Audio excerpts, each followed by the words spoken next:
Picture this. It's 11 p.m. the night before what should be the happiest day of your life. Your mother hands you a cup of warm tea. For your nerves, sweetheart. You trust her. You drink it. And that's when your world shatters forever. As the sedative kicked in, I heard my sister's voice cut through the darkness like a blade. Cut her hair off or you'll lose me forever. Through my drugged haze, I watched my own mother pick up electric clippers. The woman who raised me, who promised to love me unconditionally. She chose my golden child sister over me in that moment, and the buzzing sound that followed would haunt me forever. I woke up on my wedding morning completely bald, humiliated, betrayed by my own blood. But here's what my family didn't know: I had allies they never saw coming, evidence they never imagined existed, and a plan that would turn their perfect Southern wedding into their worst nightmare. Because when those chapel doors opened and 200 guests saw my bald head, the room didn't just fall silent, it exploded. Audio recordings played, receipts appeared on screens, secrets spanning 3 generations came crashing down like dominoes. What happened next didn't just destroy my family's reputation, it shattered a cycle of abuse that had poisoned our bloodline for decades. By the end of this story, you'll witness the most satisfying revenge you've ever heard, and understand why sometimes the most broken people become the strongest warriors. This is my story, and trust me, you've never heard anything like it. My name is Sarah Elizabeth Montgomery, and at 32, I thought I had finally escaped the suffocating grip of my Southern Belle mother's expectations. As a successful marketing director for a tech company in Atlanta, I'd built a life 2 hours away from my hometown of Magnolia Springs, Georgia, far enough to breathe, close enough to maintain the facade of family harmony that meant everything to my parents. Tomorrow was supposed to be my wedding day, the culmination of 2 years of planning that had turned into a battleground between my vision of an intimate celebration and my mother's dream of a grand Southern spectacle that would cement our family's status as the crown jewel of our gated community. The evening air was thick with Georgia humidity as I sat in my childhood bedroom, surrounded by the pale pink wallpaper and antique furniture that had remained unchanged since I was 16. My parents, Charles and Margaret Montgomery, had insisted I spend my final night as a single woman in the house where I grew up, a tradition they claimed that would bring good luck to the marriage. Charles served as chairman of the Magnolia Hills Homeowners Association and was a deacon at First Baptist Church, while Margaret led the Ladies' Auxiliary and hosted the most coveted dinner parties in our zip code. To the outside world, we were the picture-perfect American family, successful, devout, and unshakably united. The truth was far more complicated. "Sweetheart, you look absolutely exhausted," my mother said as she glided into my room carrying a delicate china teacup on a silver tray. Margaret Montgomery never simply walked anywhere. She glided, floated, or swept as if perpetually auditioning for the role of Southern matriarch in some grand production.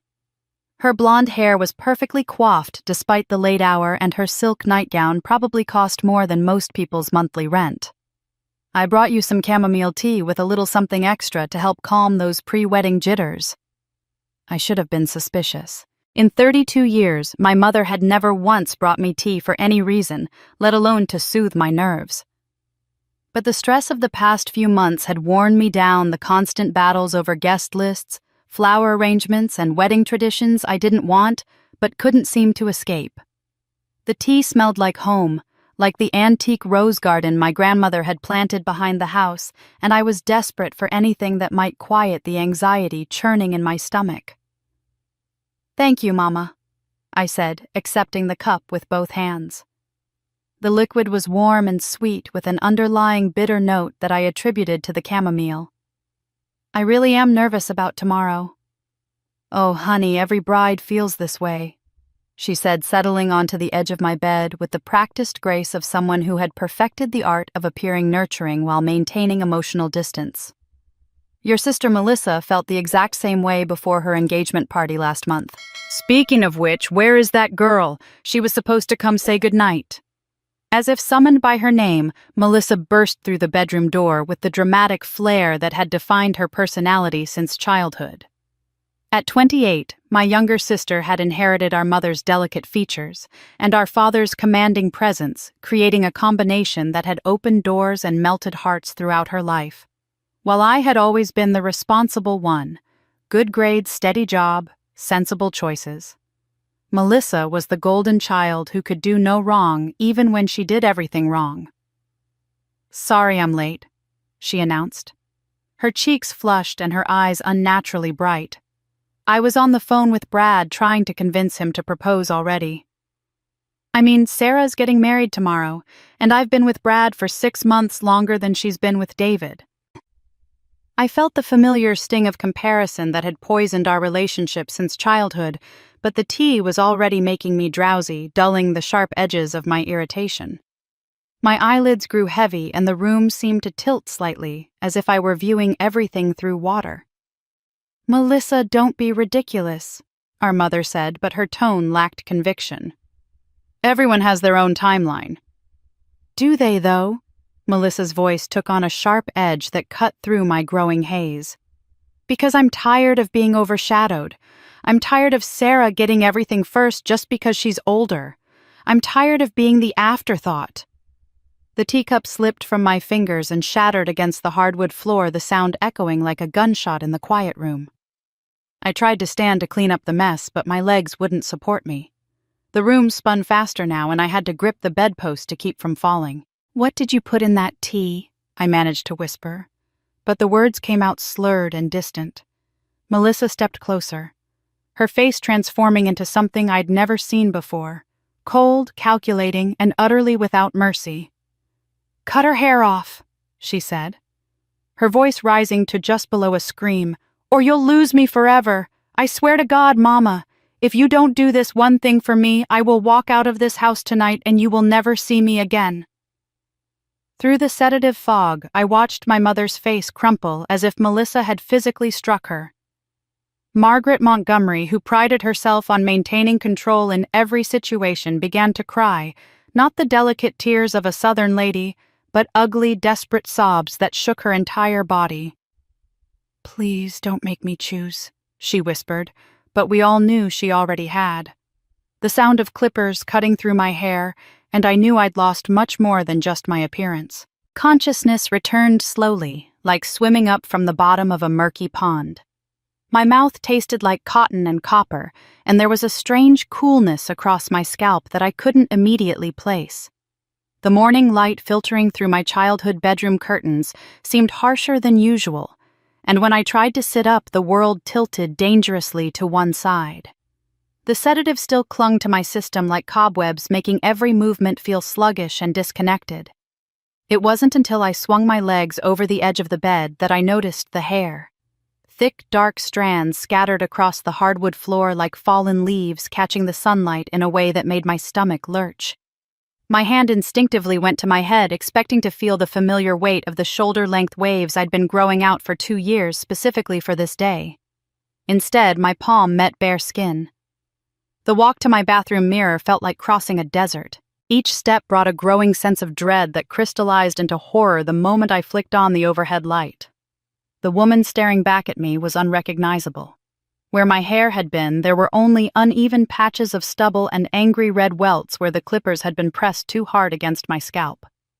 Melissa hadn't just cut my hair, she had scalped me with the precision of someone who wanted to inflict maximum damage. I raised trembling fingers to trace the geography of my destruction. The skin was tender and raw in places with tiny cuts that had scabbed over during the night. Some areas were completely bald, while others had tufts of hair no longer than a 1/4 inch, creating a landscape of humiliation that no amount of makeup or strategic lighting could disguise. The sensation of touching my own scalp was alien and violating, as if I were exploring someone else's body. My fingertips, usually soft from expensive hand cream, felt rough and foreign against the unfamiliar texture of exposed skin. The bathroom door creaked open behind me and I saw my mother's reflection join mine in the mirror. Margaret Montgomery looked like she had aged a decade overnight. Her usually immaculate appearance was disheveled, her silk nightgown wrinkled, and her carefully maintained composure had cracked like old paint. For a moment, neither of us spoke. We simply stared at each other's reflections, two women standing in the wreckage of a relationship that could never be repaired. "Sarah, honey," she began, her voice carefully modulated in that tone she used when trying to manage a crisis at one of her charity events. "You're still beautiful in your own way. Hair grows back and there are lovely wigs we can find for today. Nobody has to know what really happened." The casual dismissal of my violation hit me like a physical blow. She was already spinning the narrative, already crafting the lie that would protect the family's reputation while erasing my pain. Before I could respond, my father's voice drifted in from the hallway, cold and matter-of-fact, as if he were discussing the weather. "At least today you won't overshadow her," Charles Montgomery said as he appeared in the doorway, his arms crossed over his chest. He was already dressed in his wedding day attire, his silver hair perfectly styled, and his expression as emotionally vacant as ever. "Melissa deserves her moment to shine, and frankly, you've always been a bit too dramatic about being the center of attention." The words landed like stones in still water, creating ripples of understanding that spread outward until they reached the deepest corners of my memory. This wasn't the first time. It had never been the first time. I remembered my high school graduation when Melissa had thrown a tantrum about my valedictorian speech stealing her thunder and how my parents had suggested I keep my remarks brief so she could give the closing prayer instead. I remembered my college acceptance to Emory News that was buried because Melissa had gotten her driver's license the same week and needed to celebrate. I remembered birthdays where my achievements were minimized, and Christmas mornings where her gifts were always bigger, always better, always accompanied by explanations about how she was going through a difficult phase and needed extra attention. The pattern stretched back decades, a continuous thread of sacrificing my happiness for the sake of preserving Melissa's fragile ego and my parents' image as the family who had successfully raised two accomplished daughters. Except they hadn't raised two accomplished daughters. They had raised one golden child and one scapegoat, one princess and one servant whose only purpose was to make the princess look better by comparison. I gripped the marble edge of the bathroom sink until my knuckles turned white, using the physical anchor to keep myself steady as the full weight of my situation crashed over me. This was my wedding day. The day I had planned for 2 years, spent thousands of dollars on, and invited 200 people to witness. The day that was supposed to mark the beginning of my new life as David's wife and my final escape from this toxic family dynamic. Instead, I looked like a cancer patient or a mental health crisis, and my own parents were standing there acting like I was being unreasonable for being upset about it. But as I stared at my reflection, something else began to emerge alongside the shock and hurt. It started as a small flame in my chest, no bigger than a candle's flicker, but it grew with each dismissive word from my parents and each memory of past betrayals. This wasn't just about hair. This was about 32 years of being told that my feelings didn't matter, that my needs were secondary, that my role in this family was to be invisible so that Melissa could be luminous. The flame became a fire, and the fire became something harder and more dangerous than rage. It became resolve. I placed my hand on my scalp and swore tomorrow they would be the ones trembling. Standing in that bathroom staring at my destroyed reflection, the memories came flooding back with crystalline clarity. This pattern of sacrifice and favoritism hadn't started last night. It had been the defining characteristic of my entire life, woven so seamlessly into our family dynamic that I had almost convinced myself it was normal. Almost. I was 14 when I first noticed how differently my parents treated us at Magnolia Springs High School's annual spring formal. Melissa was only 10 then, but she was already the apple of everyone's eye with her cascade of golden curls and her ability to charm adults with practiced Southern Belle mannerisms that seemed to come as naturally as breathing. The night of my freshman formal, I had saved money from babysitting to buy a modest blue dress from the outlet mall, and I thought I looked beautiful. I felt confident walking into the decorated gymnasium with my date Tommy Peterson, the shy boy from my chemistry class who had stammered through asking me to dance for 3 weeks before finally working up the courage. But when I arrived home that night glowing with the memory of slow dances and teenage romance, my mother barely looked up from the couch where she was helping Melissa practice her posture for some future cotillion that was still 4 years away. "How was it, dear?" Margaret asked absently, her attention focused entirely on adjusting Melissa's shoulders. "Did you remember to keep your voice down? You know how you get when you're excited, a little too animated for a proper Southern lady." The criticism stung, but what happened the following week stung worse. When the formal photos were distributed at school, I proudly brought home the picture of Tommy and me, thinking my parents might want to display it alongside the other family photographs that lined our hallway. Instead, my mother glanced at it briefly and said, "Oh, honey, you look so serious. Melissa would have smiled bigger. She has such a natural camera presence. Maybe next time you could take some lessons from your sister about how to be more charming in social situations." That same year, Melissa started attending the junior cotillion classes at the country club, where she quickly became the star pupil. Every Thursday evening, my parents would dress her in tiny white gloves and a pink dress, driving her to the club while I stayed home to finish homework. When they returned, the conversation at dinner would revolve entirely around Melissa's progress, how the instructor had praised her natural grace, how the other parents had commented on her poise. I learned to eat quickly and excuse myself before the glowing reports began, retreating to my room where I could focus on my studies without the constant reminder that my academic achievements were apparently less noteworthy than my 10-year-old sister's ability to curtsy properly. The financial disparities became impossible to ignore during our high school years.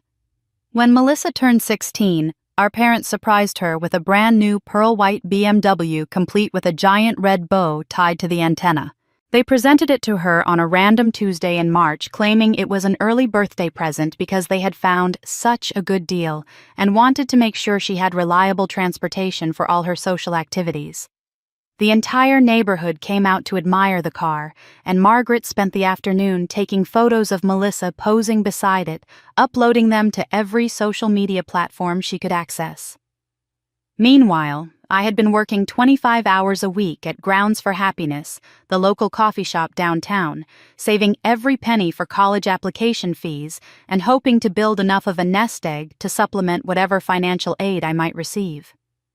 When I asked my parents about getting a car or even borrowing money for a used one, my father handed me a bus schedule and told me that public transportation would teach me valuable life skills about time management and personal responsibility. He said it with the tone of someone bestowing wisdom, as if making me wait 40 minutes for a bus in Georgia humidity was some kind of character-building exercise that would ultimately benefit my moral development.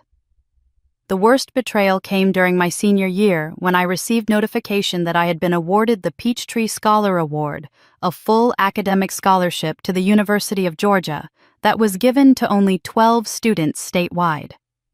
I was beyond thrilled this scholarship would cover not just tuition, but room board and books, essentially guaranteeing my freedom and future without burdening my family financially. I rushed home with the letter practically floating through the front door, ready to share the best news of my life with the people who were supposed to love and support me most. I found my mother in the kitchen, uploading photos to the Magnolia Hills neighborhood Facebook group. But instead of celebrating my scholarship, she was posting a series of professional photographs of Melissa in her junior prom dress, a stunning emerald gown that had cost more than I made in 3 months at the coffee shop. The captions gushed about Melissa's natural beauty and her bright future, mentioning how proud the family was to have such a shining star representing our community values. I stood there holding my scholarship letter, watching my mother craft post after post about Melissa's dress, her hair, her potential modeling career, her perfect complexion. When I finally interrupted to share my news, Margaret glanced at the letter briefly and said, "Oh, that's nice, sweetheart. Very practical. Now, do you think I should mention that Melissa's dress was featured in the boutique's window display, or would that sound too much like bragging?" That night I searched the neighborhood Facebook group for any mention of my scholarship. There was nothing, not a single word about the academic achievement that would change the trajectory of my entire life. But there were 17 photos of Melissa in that emerald dress, each one garnering dozens of likes and comments about how lucky our family was to have such a beautiful daughter. There was something from that year I'd never forgiven, and now it was coming back sharper than ever.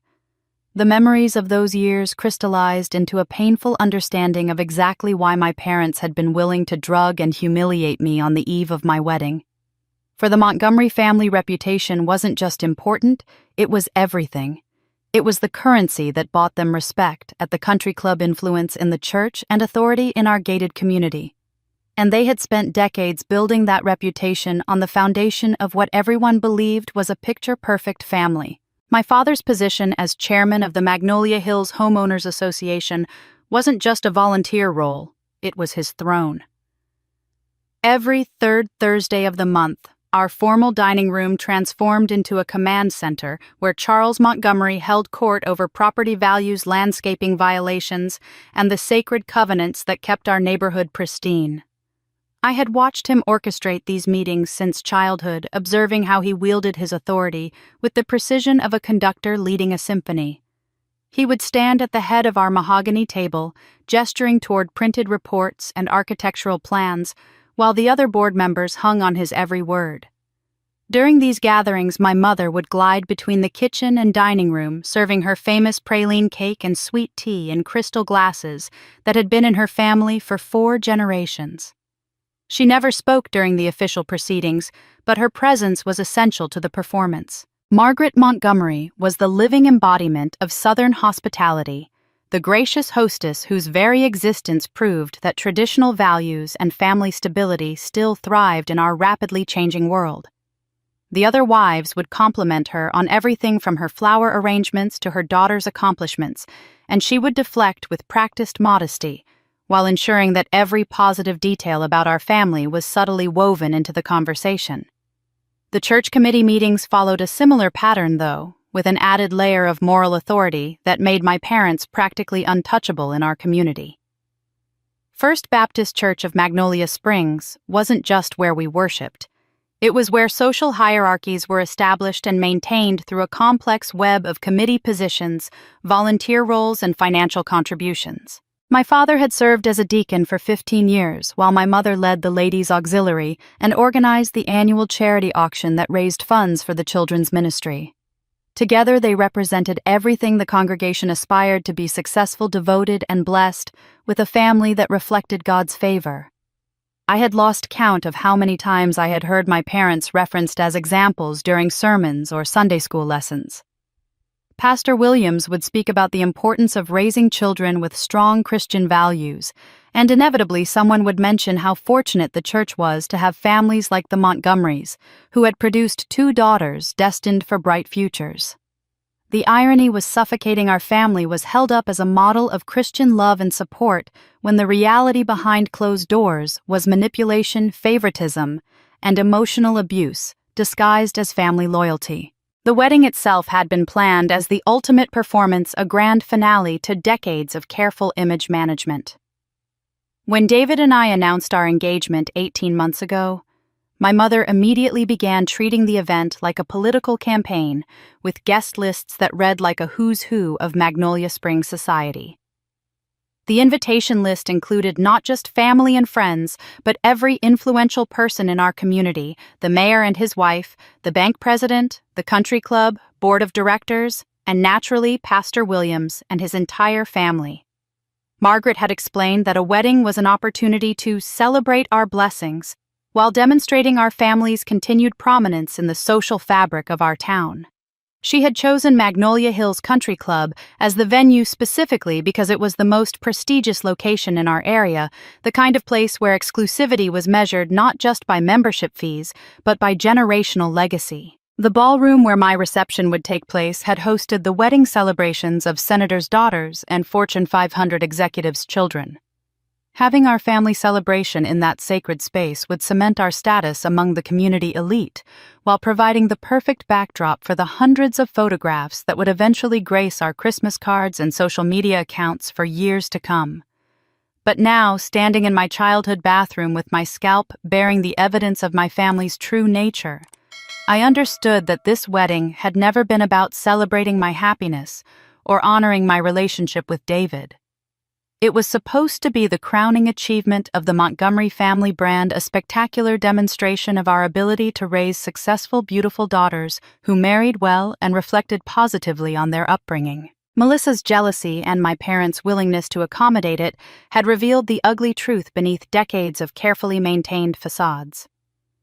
As I watched my parents hover in the bathroom doorway, I noticed something that might have escaped me in the immediate shock of discovery. Neither of them could look directly at my head.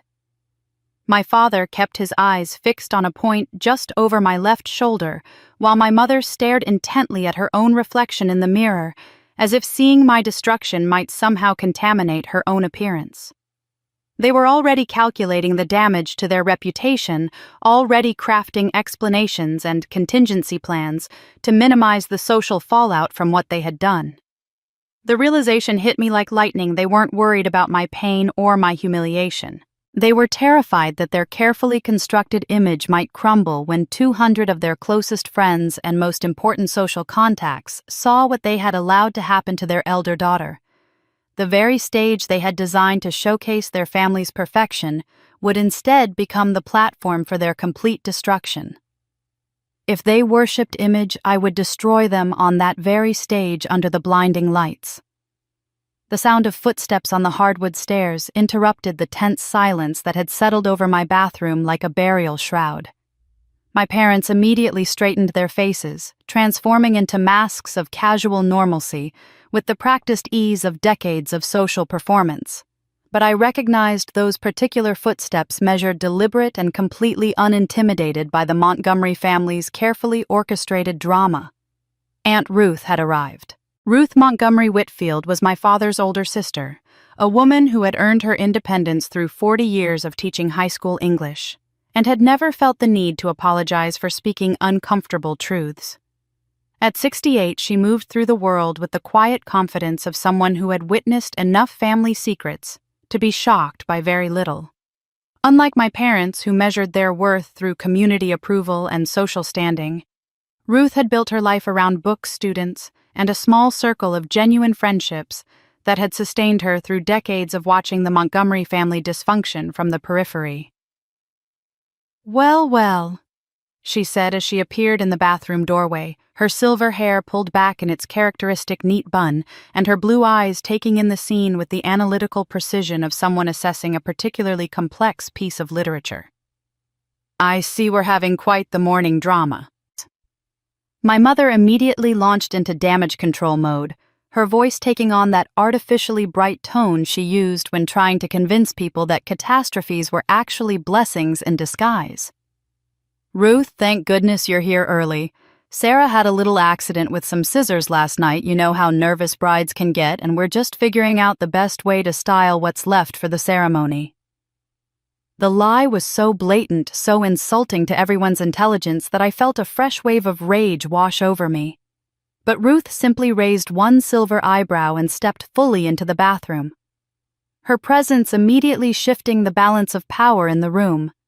She had a way of occupying space that made everyone else feel smaller and less significant, not through intimidation but through the quiet authority of someone who had spent decades teaching teenagers and had therefore developed an immunity to manipulation and deception. "Charles Margaret," she said, her voice carrying the same tone she had probably used with countless students caught cheating on examinations. "I think Sarah and I need a few minutes alone. Perhaps you could go downstairs and start preparing breakfast for your guests." It wasn't a suggestion, and everyone in the room understood that. My parents exchanged a quick glance, the kind of wordless communication that long-married couples develop before reluctantly retreating from the bathroom. I could hear their whispered conversation beginning before they even reached the stairs, no doubt crafting their next strategy for containing the damage to their reputation. Ruth waited until their footsteps faded before closing the bathroom door with a soft click.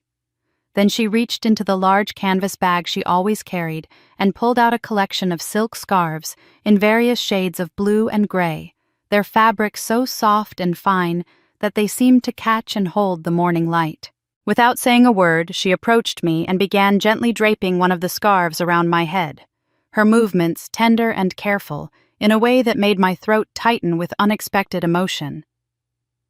"I've known about this for a long time," she said quietly, her fingers working with practiced skill to arrange the scarf in a way that covered my scalp while still looking elegant and intentional. Not the specific details of last night, but the pattern, the favoritism, the way they've always been willing to sacrifice your happiness to preserve Melissa's ego and their own social standing. Her words broke something loose inside me, and I found myself leaning into her touch like a child seeking comfort from the only adult who had ever offered it without conditions or expectations. Ruth had always been the family outlier, the Montgomery who had chosen books over babies, career over marriage, and truth over social acceptability. During my childhood, she had been the one who remembered my academic achievements and celebrated my small victories with the kind of genuine enthusiasm my parents reserved exclusively for Melissa's social triumphs. "The thing is, sweetheart," Ruth continued, now securing the scarf with a small pin shaped like a silver leaf, "technology has changed the game. These days everything is recorded. Your parents installed that new doorbell camera system just last month. You know, the kind that's always recording, always watching. Technology is like a silent witness now, capturing truths that people think they can hide." The implications of her words hit me immediately. If the doorbell camera had been recording last night, it would have captured Melissa's ultimatum, my parents' conversation, maybe even the sound of the clippers. Evidence. Real, undeniable proof of what had been done to me and why. For the first time since waking up, I felt something other than despair and rage. I felt the stirring of possibility. Ruth seemed to read my thoughts because she smiled with the satisfied expression of a teacher watching a student reach the correct conclusion. "Now, I happen to know that young man who handles the audio-visual equipment at the country club, Tommy Chen, graduated from my AP English class 3 years ago. Bright boy, very good with technology, and absolutely devoted to the idea that truth should prevail over convenience. I think he might be very interested in helping you prepare a little private performance for this afternoon." As she spoke, Ruth's hand moved to stroke my scalp through the soft fabric of the scarf, her touch carrying all the maternal comfort that had been missing from my actual mother's interactions. It was a gesture so simple and yet so profound that it made me realize how starved I had been for genuine affection, for someone to touch me with kindness rather than manipulation or control. "You're not alone in this, Sarah," she said, her voice carrying the weight of decades of wisdom and the promise of unwavering support. "Some battles can't be won with silence and submission. Sometimes the only way to break a cycle is to shine a light so bright that everyone can see exactly what's been happening in the shadows." I lifted my head. Maybe I wasn't alone, and the darkness was beginning to lift. Ruth's words echoed in my mind as she quietly slipped out of the bathroom, leaving me alone with my reflection and a clarity I hadn't possessed an hour earlier. The woman staring back at me was no longer a victim. She was someone with options, with allies, and most importantly, with the intelligence to turn this disaster into something far more powerful than my family had ever imagined possible. I reached up and carefully removed Ruth's silk scarf, studying my bare scalp in the harsh bathroom lighting. What had been done to humiliate me could become my greatest weapon. The wedding dress hanging in my closet had been chosen months ago during a shopping trip that had devolved into yet another battle between my preferences and my mother's vision of how a Montgomery bride should appear. She had pushed for something elaborate and traditional, with layers of tulle and intricate beadwork that would photograph beautifully and demonstrate our family's refined taste. I had wanted something simpler, more elegant, but had eventually compromised on a gown that satisfied her need for spectacle while still feeling authentically mine. Now, looking at that dress with new eyes, I realized it was perfect for an entirely different reason. The gown was crafted from ivory silk with clean, minimalist lines that emphasized the wearer rather than overwhelming her. The neckline was modest but striking, and most importantly, it came with a cathedral-length veil made from the finest tulle that was so sheer it was almost transparent. My mother had insisted on the dramatic veil, claiming it would create stunning photographs as it trailed behind me down the aisle. She had envisioned it framing my face and hair, like a cloud of ethereal beauty. Instead, it would serve as the perfect backdrop for my revelation. As I held the veil up to the window, watching the morning sunlight filter through its delicate weave, I realized that attempting to hide my condition would only give my family what they wanted. My shame, my compliance, my willingness to disappear so that their reputation could remain intact. But wearing the veil in a way that showcased rather than concealed my bare scalp would transform their act of cruelty into my declaration of independence. The sheer fabric would catch the light and draw attention to what they had done, making it impossible for anyone to miss or ignore. I began experimenting with different ways to arrange the veil, discovering that when positioned properly, it created an almost ethereal effect that made my bare head look intentional and striking, rather than tragic. The morning breeze drifting through my bedroom window felt different now, as it moved across my scalp, not like a violation, but like freedom.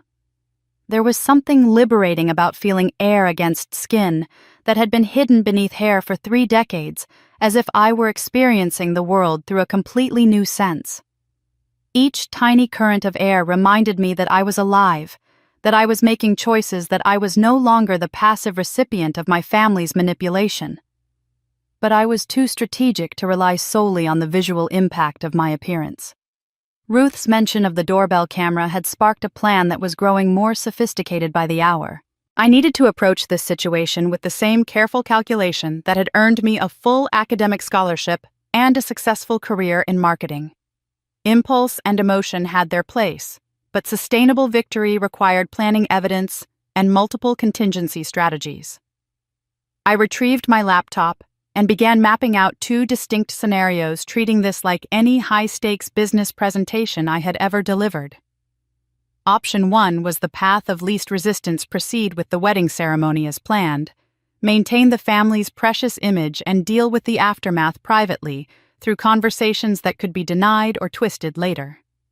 This option preserved the social status quo and avoided immediate public drama, but it also meant that my parents' behavior would go unchallenged, and they would likely view my compliance as permission to continue treating me as expendable. Option 2 was far more dangerous, but potentially far more effective. Use the wedding reception as a platform to reveal the truth about what had happened, backed by whatever evidence Ruth and I could gather. This approach carried significant risks. It could destroy relationships, create lasting family rifts, and certainly end any hope of maintaining the peaceful facade that had defined our family's public persona for decades. But it also offered the possibility of genuine accountability and the chance to break a pattern of abuse that had clearly been repeating itself across generations. The key to making option 2 work would be timing and presentation. I needed to ensure that the wedding ceremony itself proceeded normally, both to honor my commitment to David and to avoid giving my parents any opportunity to sabotage the event before I could reveal the truth. But during the reception, when all of our community leaders and social influences were gathered in one place, when cameras were rolling and memories were being created, that would be the moment to let the truth speak for itself. I pulled out my phone and composed a carefully worded text message to Tommy Chen, the AV technician Ruth had mentioned. I remembered him vaguely from church, a quiet, serious young man who had always struck me as someone with strong moral convictions and little patience for injustice. My message was simple and direct. Tommy, this is Sarah Montgomery. I need your help with something important today. Can you meet me privately before the reception? And please don't mention this to anyone else yet. His response came back within minutes. Of course, Miss Sarah. I'll be setting up equipment at the club around noon. Whatever you need. I followed up with one more text, the words feeling like a loaded weapon as I typed them. Only play when I nod, not before. Outside my bedroom window, the sun was climbing higher in the Georgia sky, painting everything in shades of gold and promise. In a few hours, 200 people would gather to witness what they believed would be a celebration of love and family unity. They had no idea they were about to witness something far more significant, the moment when silence became speech, when secrets became truth, when a victim became a victor. Wedding dawn was rising, and I was no longer trembling, only fire burning in my heart. By 10 o'clock that morning, the bridal suite at Magnolia Hills Country Club had transformed into a hive of carefully orchestrated activity that came to an abrupt halt the moment I walked through the door. My 3 bridesmaids' college friends who had driven down from Atlanta for the weekend were already dressed in their sage green gowns, chatting easily with Francine Bordeaux, the makeup artist my mother had flown in from Savannah specifically because she had done the daughters of 3 state senators. The conversation died instantly. When they saw me, their faces cycling through expressions of shock, confusion, and barely concealed horror as they took in my appearance. Francine recovered first, her professional training kicking in as she set down her makeup brushes, and approached me with the careful movements of someone navigating a minefield. She was a petite woman in her 50s with perfectly styled silver hair, and the kind of polished appearance that came from decades of making other people beautiful for their most important moments. Her reputation in Southern society circles was legendary. She was the artist who had painted faces for debutante balls, political fundraisers, and charity galas from Atlanta to Charleston. Never in her illustrious career had she been asked to work with a completely bald bride. "Oh, honey," she said, her voice carrying that particular blend of sympathy and professionalism that Southern women master by middle age. "What in the world happened to your beautiful hair?" Before I could answer, my maid of honor, Jessica, stepped forward, her expression shifting from shock to protective anger. Jessica had been my roommate at the University of Georgia and was one of the few people who truly understood my family dynamics. She had witnessed enough Montgomery family gatherings to recognize manipulation when she saw it, and her journalist's instincts were clearly alerting her that something was seriously wrong with the official story. "Sarah, tell me this wasn't some kind of accident," she said, her voice tight with controlled fury. "Because if someone did this to you deliberately, we're calling the police right now." The other bridesmaids, Amanda and Caroline, exchanged worried glances before Amanda whispered what they were all thinking. "This just doesn't feel right. I mean, this family has always been so focused on appearances and proper Southern hospitality. What kind of family lets something like this happen to their daughter on her wedding day? It's like everything we thought we knew about Southern grace and family support just got turned upside down." Her comment hit closer to the truth than she realized. The idea that a respectable Southern family would allow their eldest daughter to appear at her wedding looking anything less than perfect was so foreign to their understanding of our culture that they were struggling to process what they were seeing. In their world, families rallied around brides, protected them, ensured that their wedding day was flawless. The fact that I was standing before them looking like I had been through some kind of trauma was challenging everything they believed about family loyalty and Southern values. Caroline pulled out her phone, and I could see her fingers moving rapidly across the screen. Within minutes, she was showing Amanda something that made both of them gasp. "Look at this," Caroline said, turning her phone toward Jessica. "The neighborhood Facebook group is already buzzing. Someone posted a picture of Sarah arriving this morning, and the comments are, 'Well, they're not exactly supportive of your family.'" I moved closer to see what had captured their attention, and my stomach clenched as I read the comments appearing in real time on the Magnolia Hills Neighborhood Watch Facebook group. Someone had clearly taken a photo of me walking from my car to the club entrance, and the image showed my condition in stark detail. The comments ranged from shocked sympathy to barely veiled criticism of my parents, with longtime neighbors questioning how such a thing could happen to a family they had always viewed as the gold standard of community values. "That family was always so perfect, though," read one comment that had already garnered 15 likes. "Makes you wonder what really goes on behind closed doors in these big houses." Another neighbor had written, "Something doesn't add up here. Margaret Montgomery would never let her daughter appear in public looking anything less than flawless unless something terrible happened." The speculation was spreading like wildfire with each new comment, adding fuel to the growing sense that the Montgomery family's carefully maintained reputation was beginning to crack under scrutiny. Francine cleared her throat, drawing our attention back to the immediate situation. "Well, whatever happened, we need to focus on making you look absolutely stunning for your big day," she said, her tone shifting into problem-solving mode. I've worked with cancer patients and actresses who've shaved their heads for roles. We can absolutely create something beautiful here. But I held up my hand, stopping her before she could continue with what I knew would be suggestions for concealment wigs or elaborate headpieces designed to hide what had been done to me. The fire that had been building in my chest since dawn was now burning steadily, fueling a confidence I had never experienced before. This was my moment to choose who I wanted to be: the victim who hid in shame, or the woman who transformed her trauma into strength. "Francine," I said, my voice clear and steady in a way that surprised even me. "I don't want you to hide anything. I want you to make me look strong, powerful, like a heroine from fairy tales who has been through battle and emerged victorious.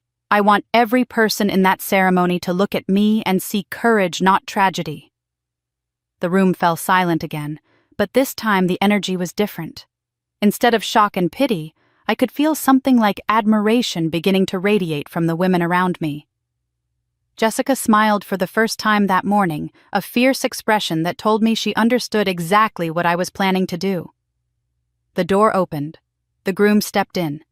The entire room held its breath, waiting for his reaction. David Harrison stood frozen in the doorway for what felt like an eternity, his hand still gripping the brass door handle as his eyes took in the scene before him. He was already dressed in his charcoal gray tuxedo, his dark hair perfectly styled, and his face wearing the expression of a man who had come to steal a private moment with his bride before their ceremony. Instead, he found himself confronting a reality that no amount of wedding planning could have prepared him for. The silence in the room was deafening as my bridesmaids Francine and I waited to see how the man I was about to marry would react to discovering that his bride had been stripped of everything that traditional Southern society considered essential to feminine beauty. David's eyes moved slowly from my face to my bare scalp, then back to my eyes, and I watched as a dozen different emotions flickered across his features. There was shock, certainly, but also something deeper and more complex, a kind of recognition that seemed to cut through the surface of what he was seeing, to understand that this wasn't about hair or beauty or wedding day perfection. This was about something much more fundamental, something that would define not just our wedding day, but the entire foundation of our marriage. He stepped fully into the room and closed the door behind him with deliberate care, never taking his eyes off my face. The bridesmaids instinctively moved backward, creating space around us, as if they understood that this moment belonged to David and me alone. Even Francine busied herself organizing her makeup kit, giving us the illusion of privacy in the crowded preparation room. "Sarah," he said, his voice barely above a whisper, and I could hear years of love and commitment in the way he spoke my name. David moved toward me with the careful steps of someone approaching a wounded animal, not because he was afraid of me, but because he seemed to understand intuitively that I was operating on pure adrenaline and determination, and that one wrong word or gesture could shatter the fragile composure I had built around myself. When he reached me, he didn't immediately touch my head or ask what had happened. Instead, he took both of my hands in his and gripped them tightly, his thumbs moving in small circles across my knuckles in the same soothing gesture he had used during the most stressful moments of our relationship. His hands were warm and steady, and I realized how much I had needed that physical anchor, that reminder that not everyone in my life was capable of betraying me. "Do you want to cancel the wedding?" he asked, his voice gaining strength but remaining soft enough that only I could hear him. "The decision is yours, Sarah. Completely yours. I'll follow you anywhere, to the altar, to the parking lot, to another state if that's what you need. None of this matters to me except what you want and what makes you feel safe." The offer was so unexpected, so completely contrary to everything I had been conditioned to expect from this day, that I felt tears spring to my eyes for the first time since waking up that morning. David wasn't asking about photographers or guests or deposits or the social implications of calling off a wedding that half of Magnolia Springs had been anticipating for months.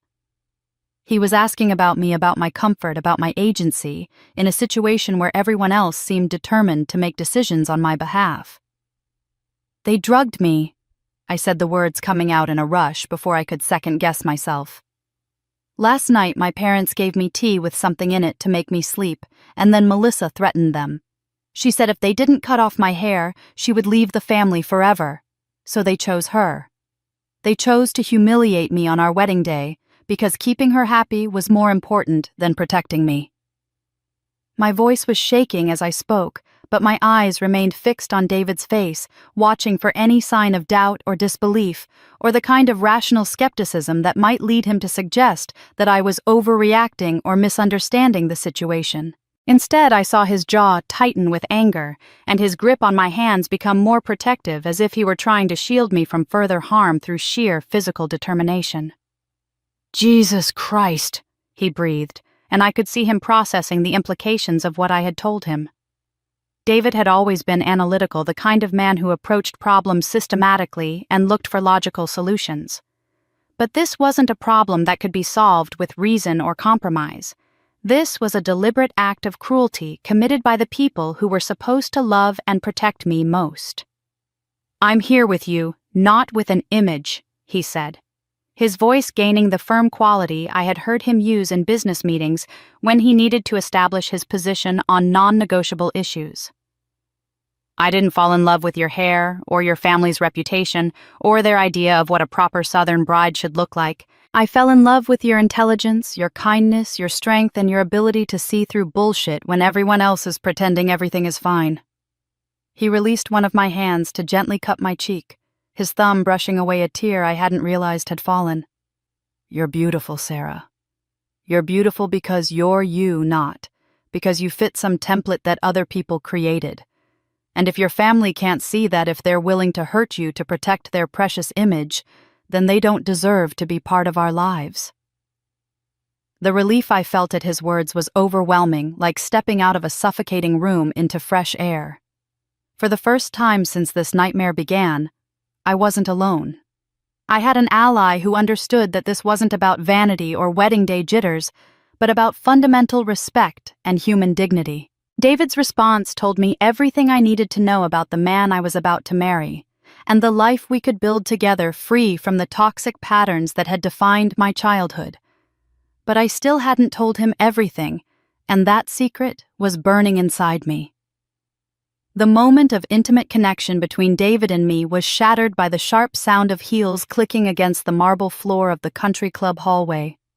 I recognized that particular rhythm immediately, my mother's purposeful stride when she was on a mission to control a situation that was spiraling beyond her management capabilities.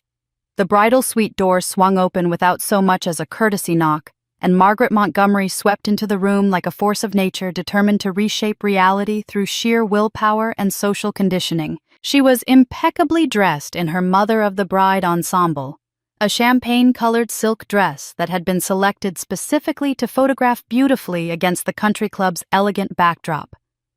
Her makeup was flawless, her hair arranged in the kind of sophisticated updo that required 2 hours with a professional stylist, and her smile was the practiced expression of gracious hospitality that she had perfected over decades of hosting community events. To anyone who didn't know better, she looked like the picture of maternal pride and Southern refinement, preparing to celebrate her daughter's most important day. "David, sweetheart, you look absolutely handsome," she said, immediately moving to embrace him with the kind of warm familiarity she reserved for people she considered valuable assets to the family's social standing. "I hope you're not too overwhelmed by all the excitement. These big weddings can be quite an adjustment for people who come from more modest backgrounds." The subtle dig at David's middle-class upbringing was delivered with such smooth precision that someone unfamiliar with my mother's techniques might have missed it entirely. But I caught it. David caught it, and I could see from Jessica's expression that she had caught it too. My mother had a gift for inserting small cruelties into seemingly innocent conversations, planting seeds of insecurity while maintaining plausible deniability about her intentions. "Now then," my mother continued, turning her attention to me with the kind of forced brightness that indicated she was about to begin a campaign of damage control. "You still look beautiful in your own way, Sarah. Different, certainly, but we can work with different. The important thing is not to make a big deal out of this little setback, because the last thing we want is to embarrass ourselves in front of the neighbors and all the important people who have taken time out of their busy schedules to celebrate with us today. The words hit me like a series of calculated slaps, each phrase designed to minimize my trauma while maximizing my sense of obligation to protect the family's reputation. She wasn't asking me how I felt or whether I needed support or comfort. She was instructing me to prioritize her social standing over my own emotional well-being, just as she had been doing my entire life. The gaslighting was so smooth and practiced that I could almost admire the skill involved if it weren't being directed at me in one of the most vulnerable moments of my life. My father appeared in the doorway behind her, his presence adding weight to her words through silent authority.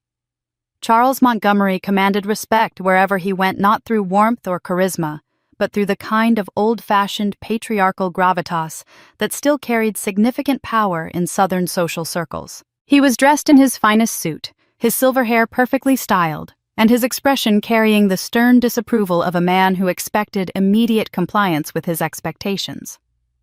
"The guests are already arriving," he said, his voice carrying the tone he used during HOA board meetings when he needed to establish that discussion was over and action was required. "The pastor is here along with the mayor and several members of the city council. We have an obligation to these people, Sarah. They've come here expecting to witness a celebration of family values and Southern grace, not some kind of dramatic spectacle that will give them something to gossip about for months." The cultural pressure he was applying was expertly calibrated to hit every button my upbringing had installed. In our community, reputation was everything, and the idea of causing embarrassment to important guests was treated as one of the most serious social crimes imaginable. The pastor, the mayor, the city council members, these were the people whose approval determined a family's standing in Magnolia Springs society. Disappointing them wasn't just a personal failure. It was a betrayal of the community values that defined our entire way of life. Besides, my mother added, lowering her voice as if she were sharing a confidence, "We simply cannot afford to have anything go wrong today, not with everything we've invested in this event, and especially not with Melissa's situation being so delicate right now. You know she's been struggling financially since she quit her job, and we've been helping her with the credit card debt she accumulated trying to keep up with her lifestyle. The poor thing is already so sensitive about being dependent on us again, and if this wedding becomes some kind of scandal, it will just make her feel even worse about herself."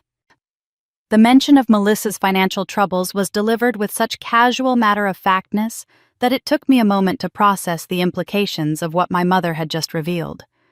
Melissa had quit her job without telling me, was apparently drowning in credit card debt, and was receiving financial support from our parents' information that explained so much about the family dynamics that had led to last night's ultimatum. My sister wasn't just jealous of my wedding. She was financially dependent on our parents' continued favor, which gave them enormous leverage over her behavior and decisions. "Only Melissa knows the full extent of what we've had to do to keep her afloat," my mother continued, apparently unaware that she was providing me with crucial insight into the motivations behind the previous night's events.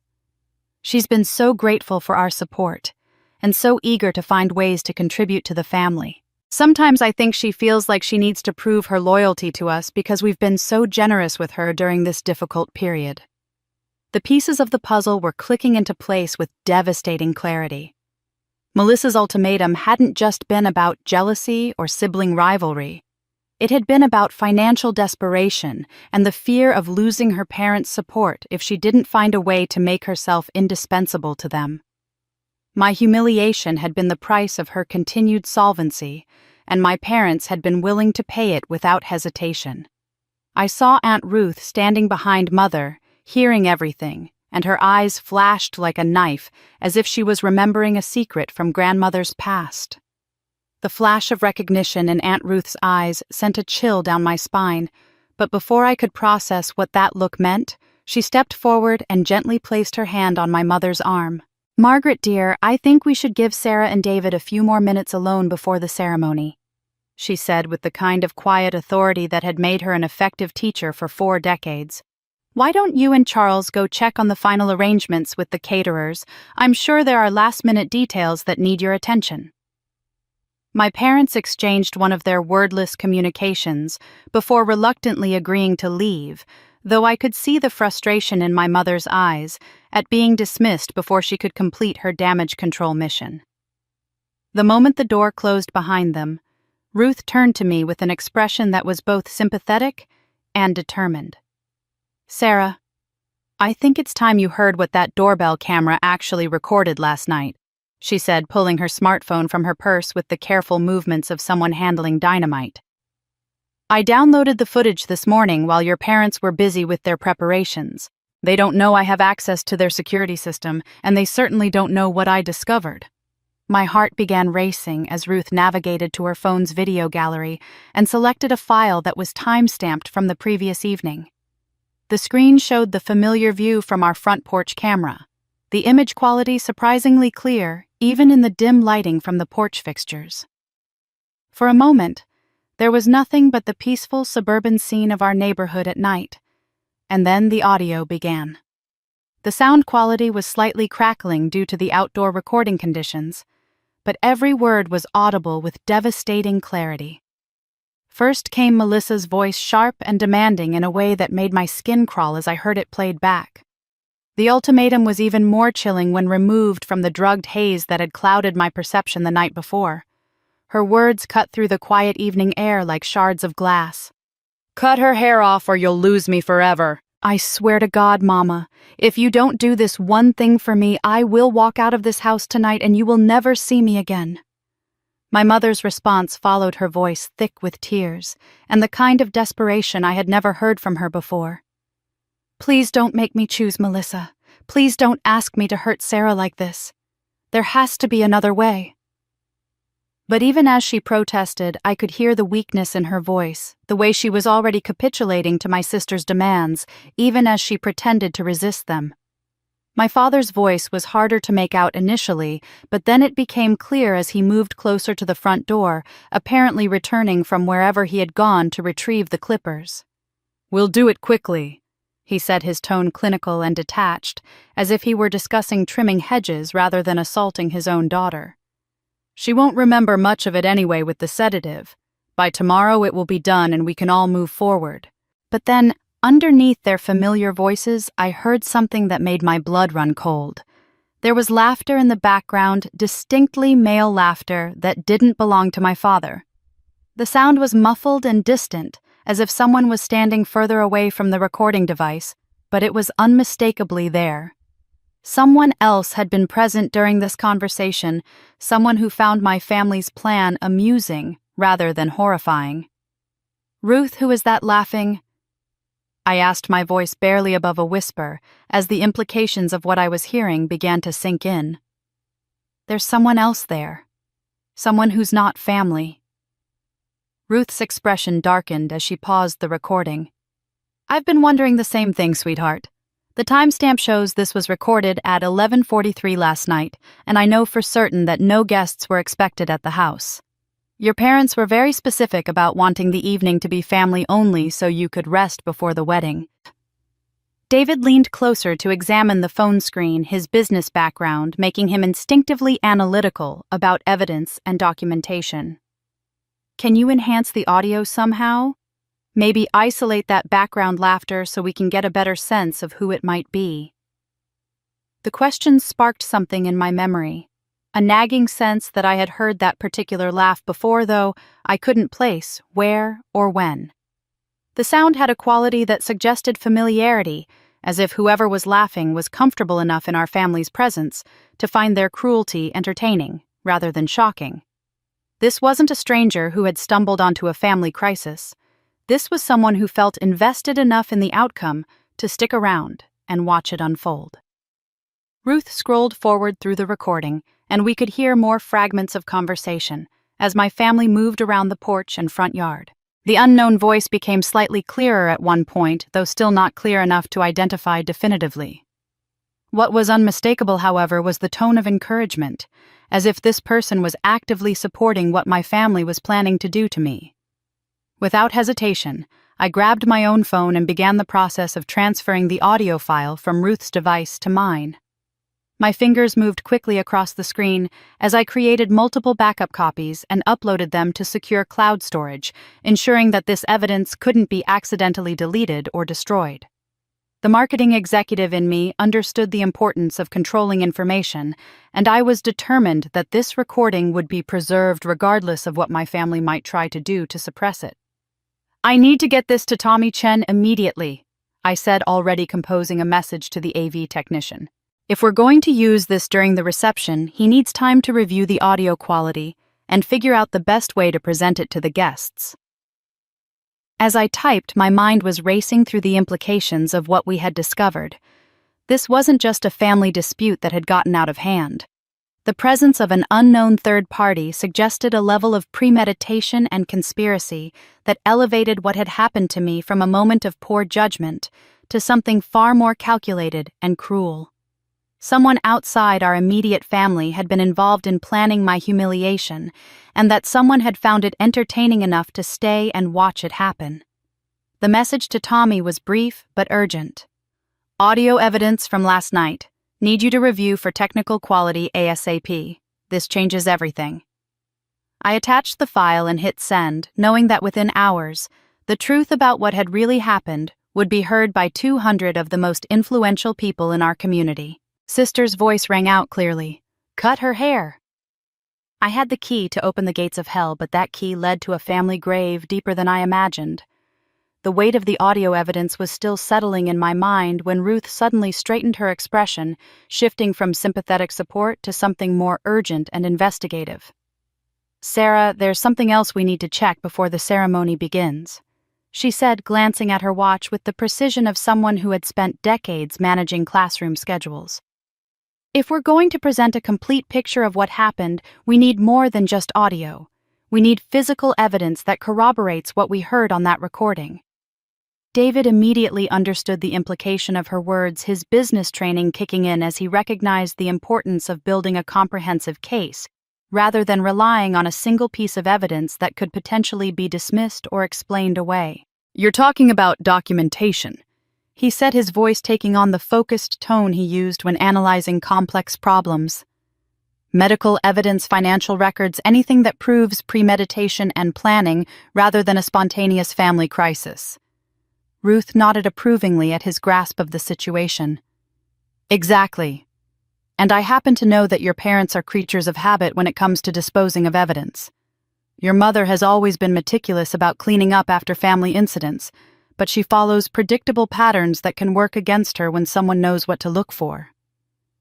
The three of us made our way quietly through the country club's service corridors, with Ruth leading us toward the staff areas where she had observed the maintenance crew emptying trash from the member preparation rooms. She explained that the club's policy was to hold all refuse from special events for 24 hours, before final disposal primarily for insurance purposes, in case valuable items were accidentally discarded during the chaos of wedding preparations. In a storage area behind the kitchen, we located the large rolling bins that contained the previous night's refuse from my family's house. Ruth had somehow convinced the maintenance supervisor to let us examine the contents, though she was characteristically vague about what persuasion techniques she had employed. As we began systematically searching through the bags, wearing latex gloves that Ruth had procured from the club's first aid station, I felt like we were conducting a forensic investigation rather than preparing for a wedding. The first significant discovery came when David located a small prescription bottle buried beneath coffee grounds and kitchen scraps. The label was partially stained but still legible, showing that it had contained lorazepam, a sedative medication prescribed for anxiety disorders. What made my breath catch was seeing the patient name clearly printed on the pharmacy label, Melissa Ann Montgomery. The prescription had been filled just 3 days earlier at Hartwell Family Pharmacy, the small local business where our family had maintained accounts for over 2 decades. "This doesn't make sense," I said, turning the bottle over in my gloved hands to examine the dosage information and refill instructions. "Why would Melissa have anxiety medication? And why would my parents be throwing away her prescription bottle?" Ruth's expression grew grim as she photographed the bottle from multiple angles with her smartphone, ensuring that every detail of the label was documented clearly. "Keep looking, sweetheart. I have a feeling this is just the beginning of what we're going to find." Our search continued methodically through several more bags until I discovered something that made my stomach lurch with recognition. Scattered throughout one particular trash bag were thick strands of dark brown hair, my hair, along with smaller clippings that had been swept up from wherever the cutting had taken place. The sight of my own hair discarded like refuse was deeply disturbing, but it also provided undeniable physical evidence of what had been done to me.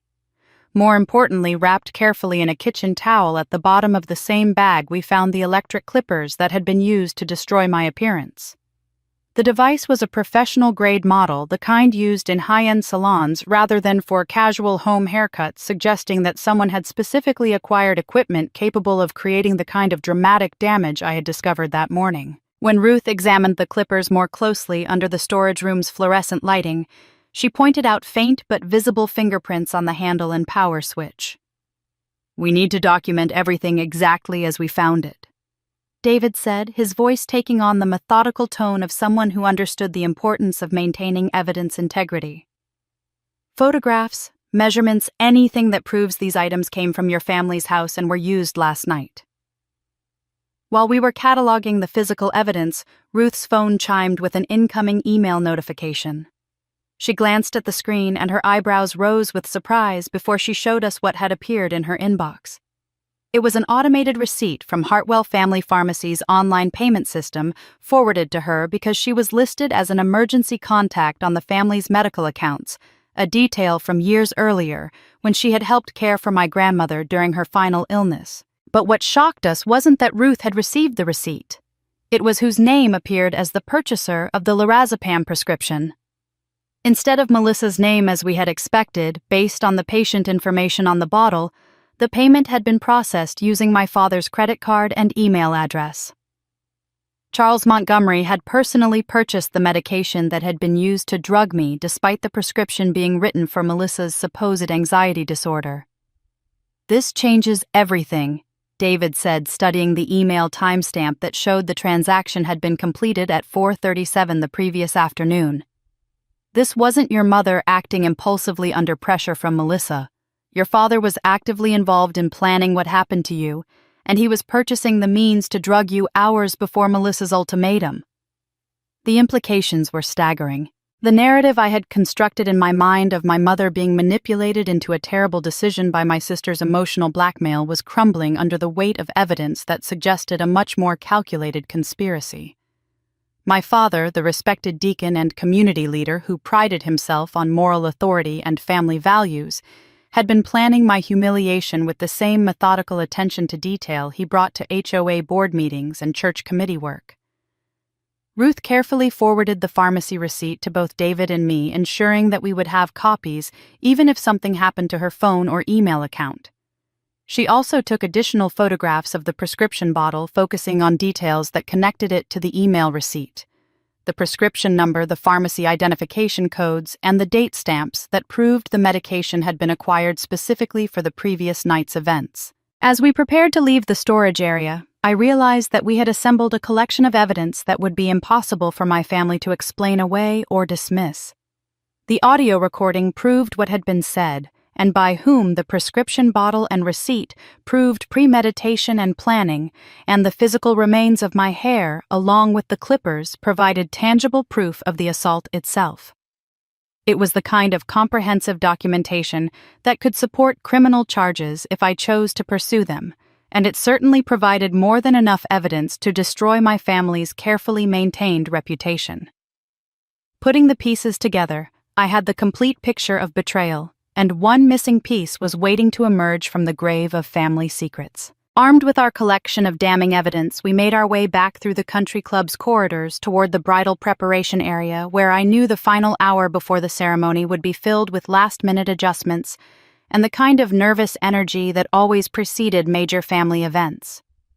But as we rounded the corner near the main ballroom, I found myself face to face with the person I least wanted to see at that moment.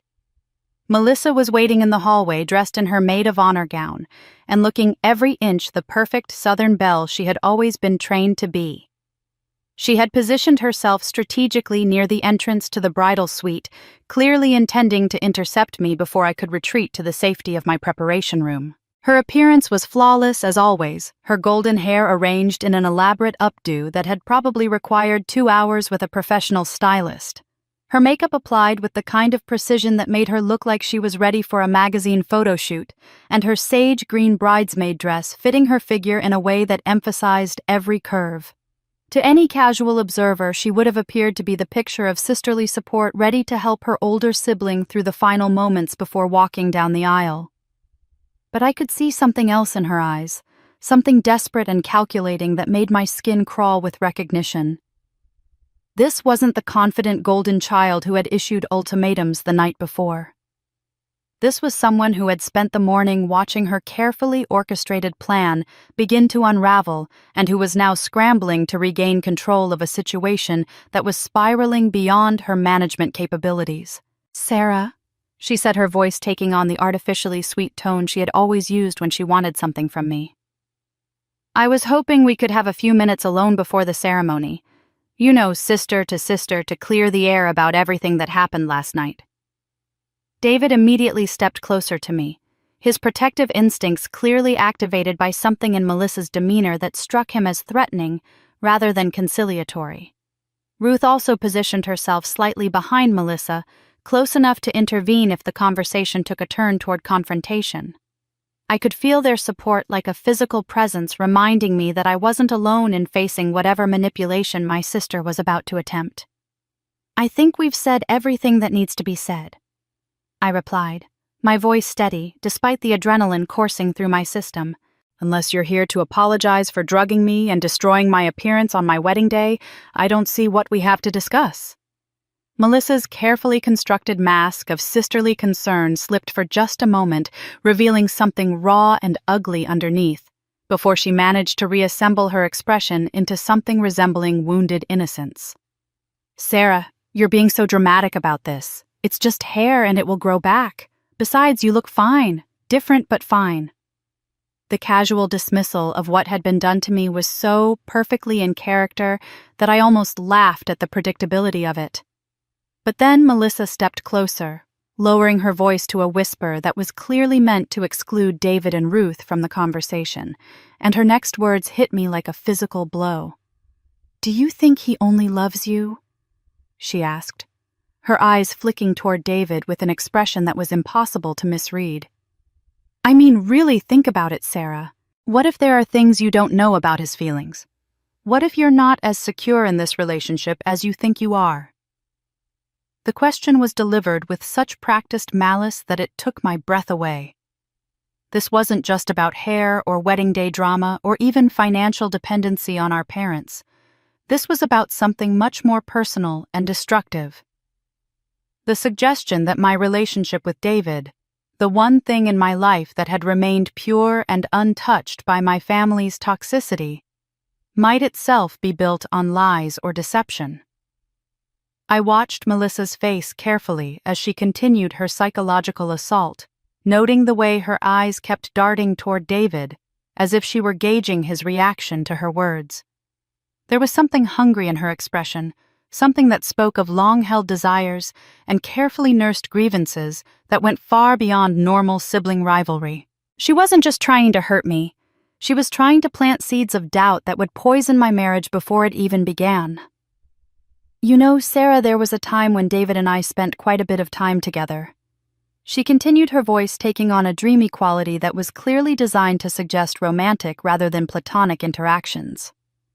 "Those coffee meetings when you were working late, the conversations we had about your relationship, the way he used to look at me when he thought no one was watching. Did you ever wonder what we talked about during those long afternoons?" The words hit their intended target with surgical precision. I did remember those coffee meetings, though I had never thought of them as anything more than my sister's attempts to get to know the man I was planning to marry. David had mentioned them in passing, usually in the context of complaining about Melissa's tendency to monopolize conversations and turn every discussion back to herself. But now, filtered through my sister's poisonous insinuations, those innocent interactions took on a more sinister cast in my mind. I found myself studying David's face, looking for any sign of guilt or recognition that might validate Melissa's implications. But instead of the discomfort I might have expected if there were truth to her suggestions, I saw something else entirely, a kind of disgusted recognition, as if he were finally understanding the full extent of my sister's manipulation and psychological cruelty. "He used to look at me differently," Melissa added, her voice dropping to an even more intimate whisper. "Like he was seeing something in me that he couldn't find in you. I'm not saying anything happened, of course, but there was definitely a connection there. A spark. The kind of thing that makes you wonder what might have been if circumstances had been different." The lies were so transparent, so obviously designed to create maximum emotional damage, that I felt my anger crystallizing into something harder and more focused than rage. This wasn't just about destroying my wedding day or humiliating me in front of our community.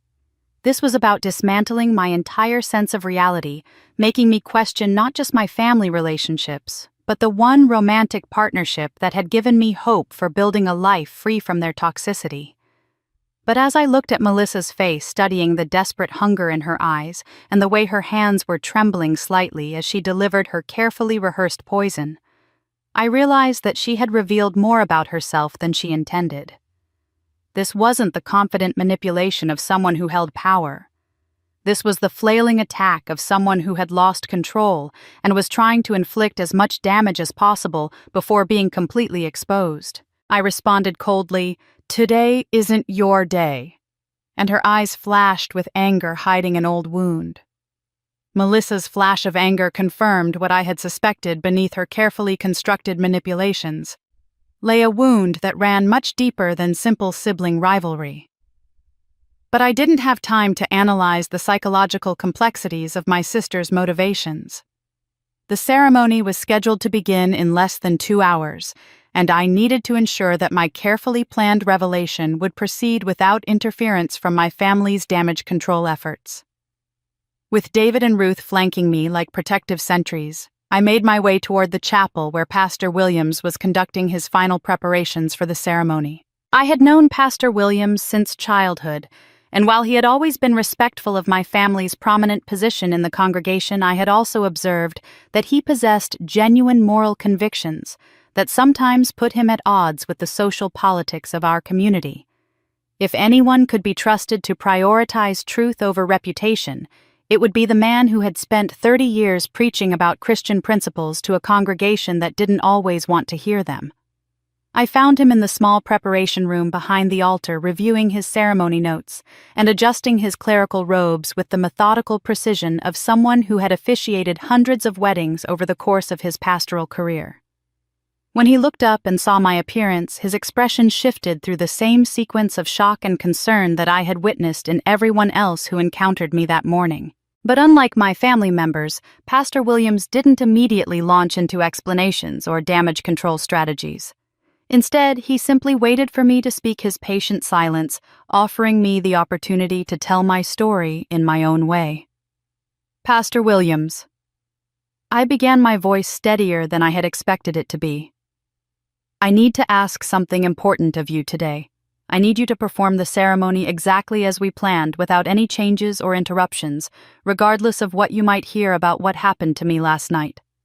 The wedding itself is sacred to David and me, and I don't want the actions of my family to contaminate that part of our day." He nodded slowly, his weathered face reflecting decades of experience with family crises and moral dilemmas. "Sarah, I can see that something terrible has happened to you, and I want you to know that whatever support you need from me, you have it.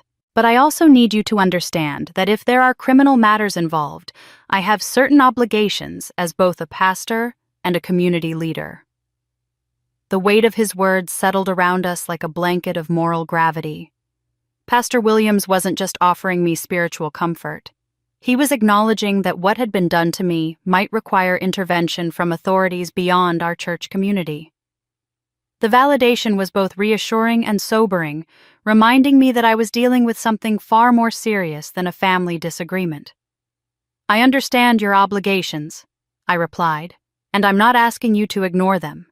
But I am asking you to let me handle this situation in my own way at my own pace. Don't disrupt the ceremony, just let truth speak at the reception. Sometimes the most powerful justice comes not from legal intervention, but from community accountability and the natural consequences of people's actions being exposed to the light. Pastor Williams studied my face with the kind of intense attention he usually reserved for difficult theological questions, as if he were trying to read the condition of my soul through my physical appearance. After a long moment, he reached out and gently touched my hand, his gesture carrying all the pastoral care and spiritual authority that had made him a trusted leader in our community for 3 decades.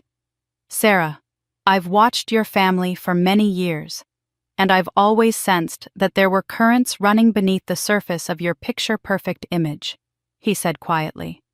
If you're telling me that those currents have finally broken through in a way that has caused you real harm, then I believe you and I will support whatever approach you think will best serve justice and healing. His words gave me the confidence I needed to proceed with the next phase of my preparation. I made my way to the reception area where Tommy Chen was setting up the audio-visual equipment for the evening's festivities. He was exactly as Ruth had described him, a serious young man with an obvious dedication to technical precision and a quiet intensity that suggested strong moral convictions. When I approached him with my request to review the audio evidence and prepare it for potential presentation during the reception, he listened with the kind of focused attention that told me he understood the gravity of what I was asking. Miss Sarah, I want you to know that your mother did speak to me earlier this morning. Tommy said, his voice carrying a note of apology that made my heart sink. She asked me to be prepared to cut the audio system if there were any technical difficulties during the reception. She said the family was concerned about potential disruptions from guests who might have had too much to drink. The news hit me like a physical blow. My mother had anticipated that I might try to use the reception as a platform for revealing the truth, and she had already taken steps to prevent me from having access to the very technology I needed to share the evidence with our guests. For a moment, I felt the familiar sensation of being outmaneuvered by my family's superior experience with manipulation and control. But Tommy's next words restored my hope. However, he continued, I've listened to the audio file you sent me, and I've reviewed the documentation your aunt provided. What was done to you is morally reprehensible, and I won't be part of helping your family cover it up. I have backup systems and alternative presentation methods that your mother doesn't know about. When you're ready to share the truth, I'll make sure everyone hears it clearly. The relief I felt was overwhelming. Despite my mother's attempts at sabotage, I still had allies who were willing to prioritize truth over social convenience. Tommy's technical expertise combined with his moral conviction gave me confidence that my evidence would reach its intended audience regardless of my family's interference attempts. Ruth appeared at my side as if summoned by intuition, her presence adding another layer of support to my growing network of allies. Sarah, I want you to know that whatever happens today, you won't face it alone, she said, her voice carrying the authority of someone who had spent decades standing up to bullies and manipulators in various forms. If you need someone to testify about what they've witnessed, if you need someone to corroborate your story, if you need someone to stand with you when the consequences begin, I'll be there. I've been watching this family's toxic patterns for too long to stay silent any longer.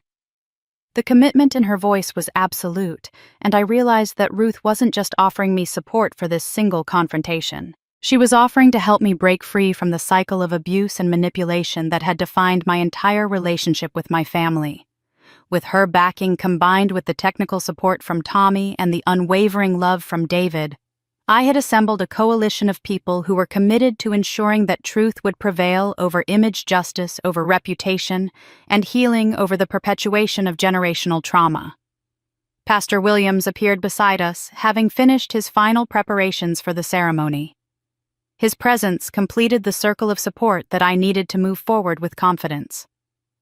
Sarah, he said, his voice carrying both pastoral gentleness and prophetic strength. I've been thinking about what you said, and I want you to know that sometimes God uses the most painful experiences to expose the darkness that has been hiding in families and communities for generations. Pastor whispered, "Justice isn't loud, but it's clear, and today it will echo, breaking even the ghosts from the past." Pastor William's prophetic words still echoed in my mind as I found myself standing in the small anteroom behind the chapel's main doors, listening to the gentle murmur of 200 guests settling into their seats for what they believed would be a traditional Southern wedding celebration. The sound of their conversations created a low hum that seemed to vibrate through the heavy oak doors, punctuated occasionally by the rustle of programs and the soft click of high heels against marble floors as latecomers found their places in the pews. The church organist began the processional music, and the familiar strains of Pachelbel's canon filled the sacred space with the kind of solemn beauty that had accompanied countless brides down countless aisles for generations. But as the music swelled and echoed through the chapel's vaulted ceiling, it took on a different quality in my ears. Not the gentle accompaniment to a romantic procession, but something more like a battle hymn, a soundtrack for the kind of moral courage that transforms ordinary moments into defining ones. The sound seemed to synchronize with my heartbeat, creating a rhythm that steadied my nerves and reminded me that this ceremony was about much more than the revenge I was planning for the reception. This was about David and me, about our commitment to building a life together that would be grounded in truth, rather than the elaborate deceptions that had characterized my family relationships.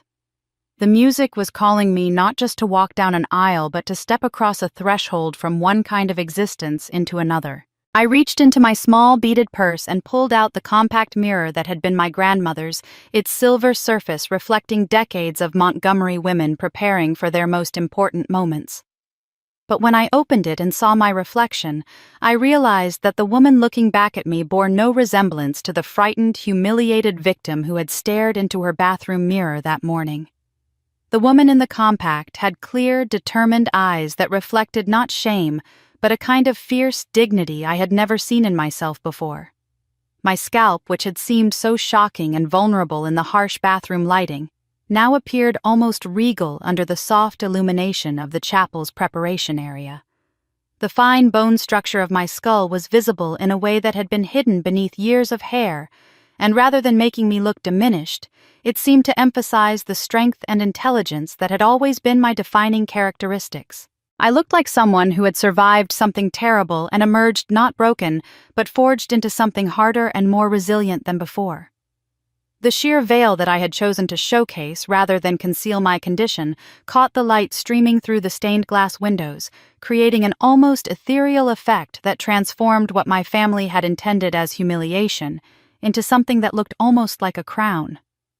The fabric seemed to capture and hold the colored light from the chapel's windows, surrounding my head with a subtle nimbus that made me appear not like a victim, but like a warrior preparing for battle.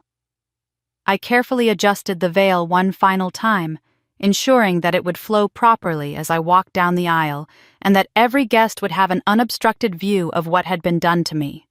This wasn't about vanity or appearance. It was about testimony, about bearing witness to the truth in a way that would be impossible to ignore or explain away. Every step down that aisle would be a statement. Every photograph would be evidence. Every shocked whisper would be validation of what I had endured. My phone buzzed softly with a message from Tommy Chen, confirming that all technical systems were in place for the reception, and that he had successfully bypassed my mother's attempts at sabotage. His text was brief, but reassuring. "Everything ready on my end. Sound system fully operational with backup protocols. Waiting for your signal."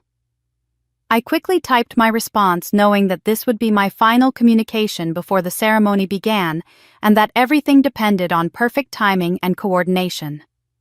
"Only play when I nod, not before." I wrote my fingers steady on the phone's keyboard despite the magnitude of what I was setting in motion.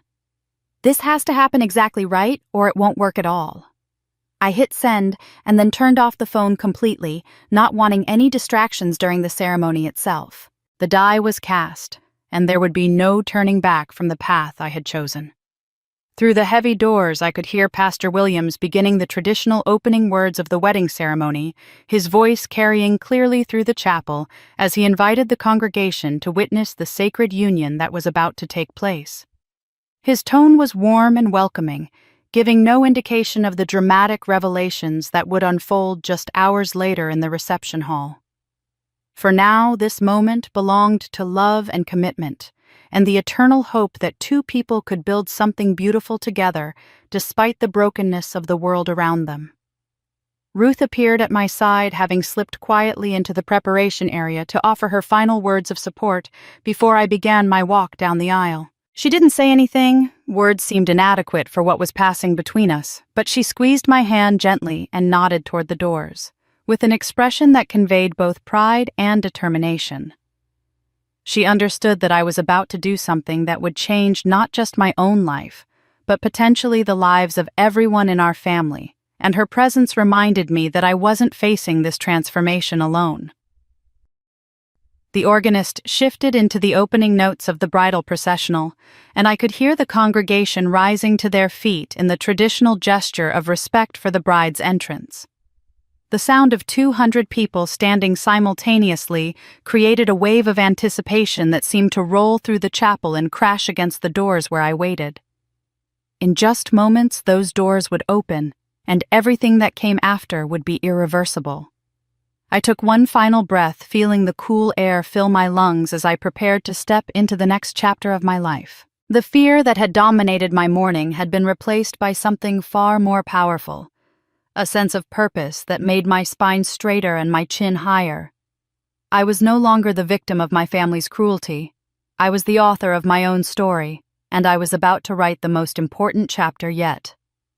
The door swung open, the room held its breath, and I stepped in like a queen without a crown. The moment I stepped into the chapel, time seemed to slow to a crystalline stillness, as 200 pairs of eyes focused on my appearance with the kind of stunned attention usually reserved for natural disasters or shocking accidents. The collective intake of breath from the assembled guests created a sound like wind rushing through autumn leaves, and I could feel the weight of their stares as a physical presence that seemed to press against my skin from all directions. In the front row, I could see the mayor's wife, Helen Carmichael, her mouth falling open in undisguised shock, before she quickly composed herself and leaned toward her husband to whisper something urgent in his ear. Behind her, the president of the country club board, Robert Ashford, was staring at me with the kind of intense scrutiny he usually reserved for reviewing membership applications. His weathered face cycling through expressions of confusion, concern, and what looked suspiciously like the beginning of moral outrage. The church deacons, including my father's longtime colleague, Frank Morrison, were exchanging meaningful glances that suggested they were already beginning to piece together the implications of what they were witnessing. These were men who had spent decades working alongside my father in church leadership, men who had held up our family as an example of Christian values and proper conduct. The sight of the chairman's daughter appearing at her wedding in such a condition was clearly forcing them to reconsider everything they thought they knew about the Montgomery family dynamics. But it was the reactions in the middle sections of the chapel that told me the most about how quickly this revelation would spread throughout our community. Martha Hendricks, who managed the neighborhood Facebook group and was known for her encyclopedic knowledge of local gossip, was discreetly holding her phone at an angle that suggested she was taking photographs despite the chapel's official no photography policy. Her fingers were moving rapidly across the screen, and I realized that images of my appearance were probably already being uploaded to social media platforms where they would be analyzed and discussed by hundreds of people within the hour. Several other guests were following Martha's lead, their phones appearing and disappearing with the practiced stealth of people who had mastered the art of covert social media documentation. I could see camera flashes being suppressed and screens being angled to avoid detection by the ushers, but the evidence was clear that my wedding ceremony was being transformed into the kind of viral social media event that would define conversations in Magnolia Springs for months to come. The visual contrast between my family members' reactions provided a stark illustration of their different roles in the previous night's conspiracy. Melissa, resplendent in her sage-green maid-of-honor dress, was standing at the front of the chapel with an expression of barely concealed triumph dancing across her perfectly made-up features.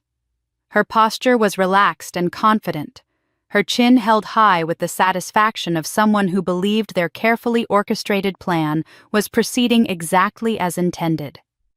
She looked like a woman who had won a significant victory and was savoring every moment of her opponent's public humiliation. My mother, positioned in the front pew in her champagne-colored Mother of the Bride ensemble, presented a completely different picture. Margaret Montgomery was sweating despite the chapel's air conditioning, and I could see her hands trembling as she gripped her pearl-beaded purse with white knuckles. Her carefully applied makeup was beginning to show stress cracks around her eyes, and her smile looked more like a grimace as she struggled to maintain her composure under the scrutiny of 200 guests who were clearly questioning what kind of family drama could result in such a shocking wedding day revelation. My father, standing stiffly beside her in his formal morning coat, was attempting to project his usual authority and control, but I could see the uncertainty flickering behind his eyes as he realized that their careful damage control strategies were completely inadequate for managing this level of public exposure. Charles Montgomery was a man accustomed to controlling narratives and managing community perceptions, but the visual evidence of what had been done to me was beyond the reach of his usual political and social maneuvering techniques. As I began my measured walk down the aisle, I could hear the whispered conversations beginning to ripple through the congregation like stones thrown into still water. The acoustics of the chapel carried fragments of these conversations clearly enough for me to make out individual comments, and what I heard confirmed that the community's reaction was even more dramatic than I had anticipated. "Good Lord, what happened to that poor girl?" whispered Eleanor Patterson, the elderly woman who had taught Sunday school at our church for 40 years and was considered one of the moral authorities in our congregation. Her voice carried the kind of shocked concern that suggested she was already beginning to suspect that this wasn't a styling choice or medical condition, but something far more sinister. From somewhere in the middle of the chapel, I heard Vivian Blackwood, whose family had been prominent in Magnolia Springs society for 3 generations, murmuring to her companion in a tone that dripped with knowing significance. "Look just like their family legacy." I always wondered what really went on behind those perfectly manicured hedges and charity luncheons. The comment sent a chill down my spine because it suggested that our family's carefully maintained reputation for perfection had always been viewed with some skepticism by the older members of our community. Vivian's words implied that there were generational patterns and family secrets that extended beyond what I had discovered about my grandmother patterns that longtime residents had observed but never openly discussed. Other fragments of conversation reached my ears as I continued my procession. "This has to be some kind of family crisis, and Margaret would never allow this unless something terrible happened. And that poor child, what could drive parents to let their daughter appear like this on her wedding day?" The collective tone was shifting from shock to sympathy to a growing sense of moral indignation that suggested the community was already beginning to turn against my parents before they even knew the full scope of what had occurred. But through all the whispers and stares and barely concealed photography, I kept my eyes fixed on David, who was standing at the altar with an expression of unwavering love and support that served as my anchor in the storm of social drama swirling around me. His face reflected none of the shock or concern that characterized the other guests. Instead, he looked like a man who was witnessing the courage of someone he deeply admired, someone who had chosen truth over comfort and authenticity over social acceptability. When I finally reached the altar and took his offered hand, I could feel the strength and steadiness of his support flowing through that simple physical connection. The chapel had fallen into a silence so complete that I could hear individual heartbeats and the soft rustle of fabric as people leaned forward to better observe this unprecedented moment in Magnolia Springs' social history. He squeezed my hand and spoke loudly, his voice echoing like a victory vow. David's voice cut through the chapel's stunned silence with the clarity and conviction of someone who had spent sleepless hours preparing for this exact moment. He hadn't released my hand since I reached the altar, and now he turned slightly toward Pastor William's microphone, ensuring that his words would carry to every corner of the sacred space where 200 of Magnolia Springs' most influential citizens sat transfixed by the unfolding drama. "Before we exchange vows," he said, his voice gaining strength with each word, "I want everyone here to understand something fundamental about the woman I'm marrying." The chapel fell even quieter, if such a thing were possible, the kind of absolute stillness that occurs when an entire room realizes they are witnessing something unprecedented and potentially historic. "I love your strength, not your hair or face, but the power you carry," he continued, his eyes never leaving mine as he spoke directly into the microphone. "I love the courage it takes to stand here today to face a room full of people when you've been hurt by the very family members who should have protected you. I love that you chose truth over comfort, authenticity, over appearance and justice, over the easy path of silence." The words hit me with such emotional force that I felt tears spring to my eyes, but they weren't tears of sadness or humiliation. They were tears of recognition and validation. The kind that come when someone sees you exactly as you are and loves you not despite your wounds, but because of the strength you've shown in surviving them. David's declaration wasn't just a romantic gesture. It was a public testimony that challenged every person in that chapel to examine their own values and priorities. The reaction from the congregation was immediate and divided, creating visible fault lines that ran through the assembled guests like cracks in a foundation. From the middle and back sections of the chapel came a wave of emotional applause that started slowly with a few individuals and then built into something approaching a standing ovation. Eleanor Patterson, the elderly Sunday school teacher, was openly crying as she clapped, and I could see several other older women dabbing at their eyes with handkerchiefs while nodding approvingly at David's words. Dr. Michael Harrison, David's uncle and a respected physician in our community, stood up from his seat in the third row and began applauding with the kind of dignified approval that carried significant social weight. His wife Patricia followed suit, and their public endorsement seemed to give permission for other guests to express their own emotional responses without fear of social judgment. The sound of their combined applause filled the chapel with something that felt like celebration and validation rather than mere politeness. But from the front section where my family and their closest allies were seated, the reaction was markedly different. My mother's face had gone pale beneath her carefully applied makeup, and I could see her shooting urgent glances toward my father as if searching for guidance on how to manage this public relations disaster. She was attempting to maintain her gracious smile, but the expression looked increasingly strained and artificial as it became clear that David's words were resonating with the majority of the congregation. Margaret Montgomery had spent decades perfecting the art of controlling social narratives, but this was beyond the scope of her usual damage control techniques.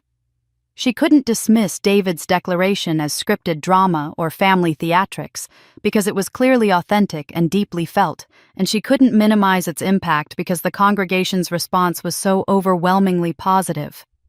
I watched her lean toward the woman beside her, Virginia Caldwell, another prominent church member, and whisper something that made Virginia's eyebrows rise with apparent skepticism. My father's reaction was more controlled but equally telling.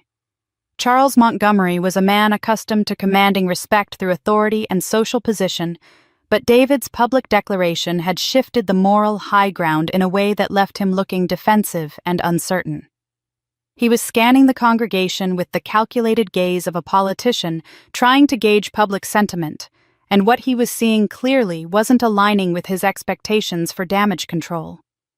Pastor Williams stepped forward to continue with the ceremony, his expression reflecting both pastoral satisfaction and what looked like personal pride in David's courage. He had presided over hundreds of weddings in his 30-year career, but I suspected he had never witnessed a groom use his vows as a platform for moral testimony and public support of someone who had been wronged. His voice carried extra warmth as he invited us to proceed with the traditional ring exchange. The ceremony continued with remarkable smoothness despite the emotional intensity of David's declaration. When he placed the wedding band on my finger, his hands were steady and sure, and when I reciprocated with his ring, I felt like we were sealing not just a romantic commitment, but a partnership based on shared values and mutual respect. The traditional words of the wedding liturgy took on deeper meaning in the context of what we had both just experienced and witnessed. As we moved toward the final portions of the ceremony, I noticed that the florist had arranged for small white roses to be placed on my veil during the recessional, a detail that had been planned weeks earlier, but now seemed almost prophetic in its symbolism. The delicate flowers resting against the sheer fabric created an effect that was both beautiful and dignified, transforming what my family had intended as a mark of shame into something that looked almost like a crown of honor. The congregation had settled into a different kind of attention, now no longer shocked by my appearance but focused on the profound emotional authenticity of what they were witnessing. The whispered conversations had largely ceased, replaced by the kind of respectful silence that accompanies genuinely sacred moments. Even the covert photography seemed to have stopped, as if people had realized they were witnessing something that deserved more reverence than social media documentation. But as we approached the conclusion of the ceremony, I noticed movement in my peripheral vision that made my stomach clench with renewed tension. Melissa was shifting restlessly in her position, as maid of honor, her earlier expression of triumph replaced by something that looked increasingly desperate and calculating. She was holding her phone in a way that suggested she was preparing to take some kind of action, though what that might be remained unclear. The sight of her clutching the device reminded me that while David's declaration had won us significant support from the congregation, the real battle was still ahead of us. The reception was where the complete truth would be revealed, where the evidence would be presented, and where the full scope of my family's betrayal would be exposed to the community that had trusted and respected them for decades. Sister bit her lip in the front row, clutching her phone like a final weapon. Melissa's desperate grip on her phone served as a stark reminder that while the ceremony had proceeded more smoothly than I could have hoped, the real confrontation was still hours away. But for now, Pastor Williams was guiding us through the final sacred moments of the wedding ritual, and I was determined to honor the sanctity of these vows regardless of the chaos that would inevitably follow. When the time came for the ring exchange, my hands were trembling with a mixture of adrenaline and emotion, but they remained steady enough to perform the ancient gestures that had united countless couples before us. David's fingers were warm and sure as he slipped the platinum band onto my finger, his touch serving as an anchor in the storm of social drama that continued to swirl around us. The weight of the ring felt substantial and real in a way that reminded me this ceremony was about something far more enduring than my family's temporary crisis. As I placed David's wedding band on his finger, I found myself focusing entirely on his face, blocking out the whispered conversations and barely concealed photography that continued throughout the congregation. His eyes reflected the same mixture of love and determination that had characterized his public declaration, and I realized that we were creating something beautiful and authentic in the midst of circumstances that could have easily destroyed any hope of genuine celebration. Pastor Williams invited us to seal our union with the traditional kiss, and when David's lips met mine, the chapel erupted in applause that was notably more enthusiastic than the polite response typically expected at such moments. The sound washed over us like a wave of community support, and I could feel the congregation's approval transforming what could have been a moment of public humiliation into something approaching triumph. But even as I savored the sweetness of that first kiss as husband and wife, I was acutely aware of the forced nature of my family's participation in this celebration. When I glanced toward the front pew during the applause, I could see my mother's smile stretched so tightly across her face that it looked more like a grimace, while my father was clapping with the mechanical precision of someone performing a duty rather than expressing genuine joy. The photographer, a professional my mother had hired from Atlanta specifically because of his reputation for creating elegant wedding portraits, was working overtime to capture images that could somehow minimize the visual impact of my condition.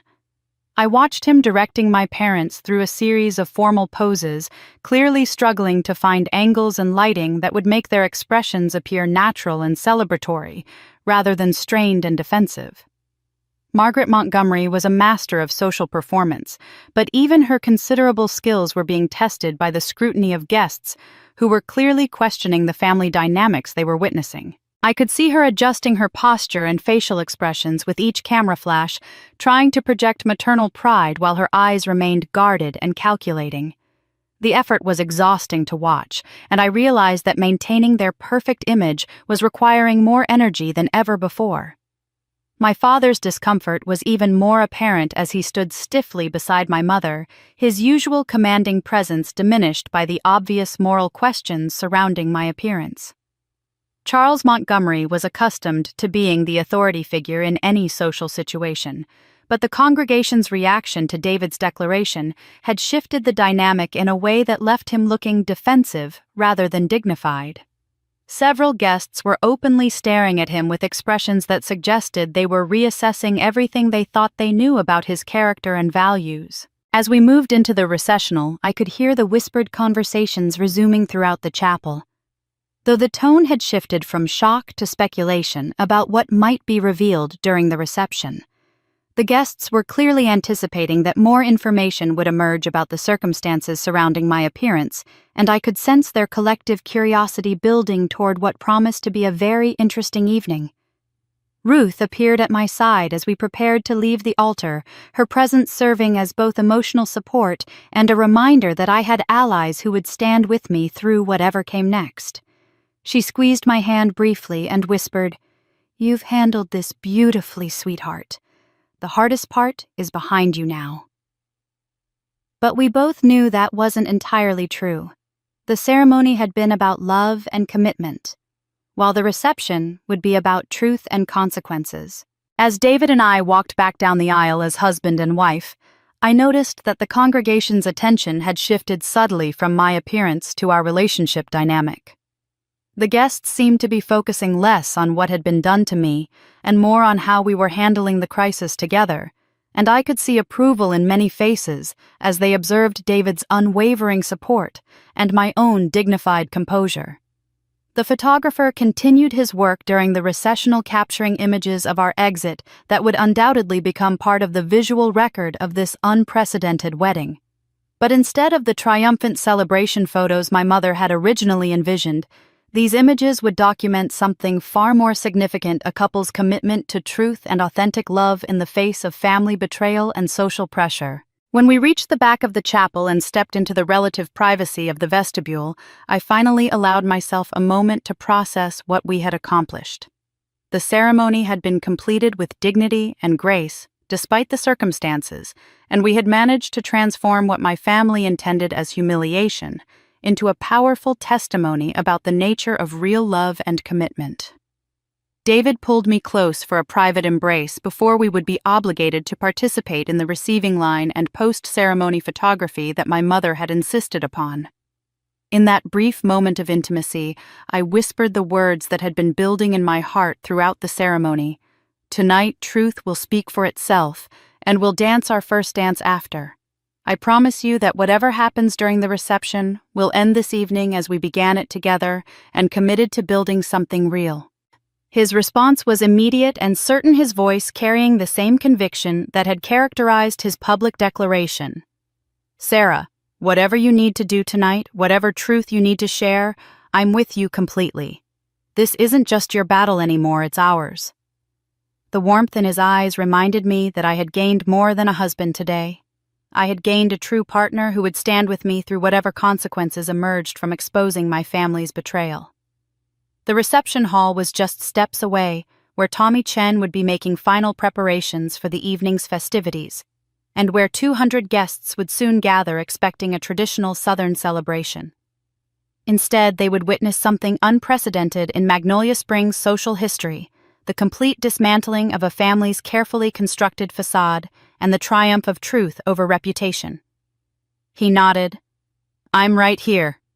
And now the party begins with a slow-burning bomb. The reception hall at Magnolia Hills Country Club had been transformed into the kind of elegant Southern celebration that would normally grace the pages of a wedding magazine, with cascading floral arrangements, crystal chandeliers, and round tables draped in ivory linens that reflected the soft glow of countless candles. The room buzzed with the animated conversations of guests who had clearly been energized rather than dampened by the dramatic ceremony they had just witnessed. And I could sense an undercurrent of anticipation that suggested everyone understood they were about to experience something unprecedented in the social history of our community. As David and I made our entrance as the newly married couple, the applause that greeted us carried a different quality than the polite congratulations typically offered at wedding receptions. There was something more substantial in the sound, something that felt like genuine support and validation rather than mere social obligation. The guests seemed to be applauding not just our union, but our courage in handling an impossible situation with dignity and authenticity. Ruth had positioned herself strategically near the head table, and as the applause died down, she rose from her seat with the practiced grace of someone who had spent decades commanding attention in classrooms and faculty meetings. She lifted her champagne flute with deliberate ceremony, and the room gradually quieted as guests recognized that the evening's formal toasts were about to begin. "Ladies and gentlemen," she began, her voice carrying clearly through the reception hall with the kind of natural authority that had made her an effective educator for 4 decades. "I would like to propose a toast to something that we don't often have the privilege of witnessing in our daily lives: true courage in the face of adversity." The room fell into complete silence as Ruth paused, allowing her words to settle over the assembled guests like a benediction. She wasn't looking at me as she spoke, but everyone in the room understood exactly who and what she was referencing, and I could feel the collective attention of 200 people focusing on the subtext of her carefully chosen words. "Throughout my years as a teacher," Ruth continued, "I have been privileged to observe many different kinds of strength and resilience in the young people I've worked with. But the courage that impresses me most is that shown by women who silently endure what they should never have to endure, who carry burdens that were never rightfully theirs to bear, and who somehow find the grace to transform their pain into wisdom and their trials into testimony." The words hit their intended target with devastating precision, and I could see heads nodding throughout the room as guests began to connect Ruth's abstract praise to the very concrete evidence of trauma that my appearance provided. Several older women were visibly moved by her words, and I realized that Ruth was speaking not just about my situation, but about experiences that resonated with many of the women in the room who had faced their own family challenges and social pressures over the decades. "To Sarah and David," Ruth concluded, raising her glass higher, "may your marriage be built on the foundation of truth, respect, and the kind of authentic love that sees beyond surface appearances to honor the strength of the human spirit."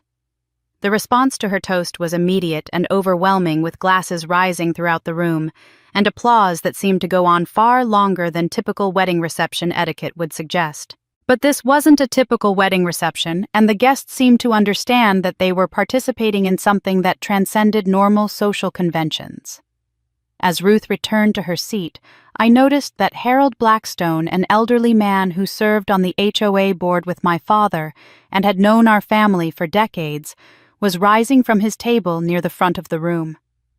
Harold was in his 70s, with the kind of old-fashioned dignity that commanded respect in our community, and when he stood to speak, the room immediately gave him their attention.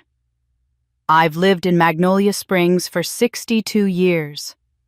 Harold began, his voice carrying the weight of someone who had witnessed the evolution of our community through multiple generations. "And in that time, I've learned that true beauty lies not in how we present ourselves to the world, but in how we treat each other when we think no one is watching." His words carried an unmistakable moral authority that seemed to fill the reception hall with the kind of ethical gravity that transforms casual social gatherings into moments of genuine significance. Harold wasn't just offering generic wedding wisdom. He was making a statement about character and values that clearly applied to the specific circumstances that had brought us all together that evening. "Some families teach their children that appearance is everything, that reputation matters more than relationships, and that maintaining an image is worth any sacrifice." Harold continued, his gaze moving deliberately toward the table where my parents were seated. But the strongest families are those that protect their most vulnerable members, that choose love over status, and that understand that real honor comes from how we care for each other in private, not how we perform for others in public. The impact of his words was electric, and I could see guests throughout the room turning to look at my parents' table, where my mother and father were clearly struggling to maintain their composure under this increasingly pointed moral scrutiny.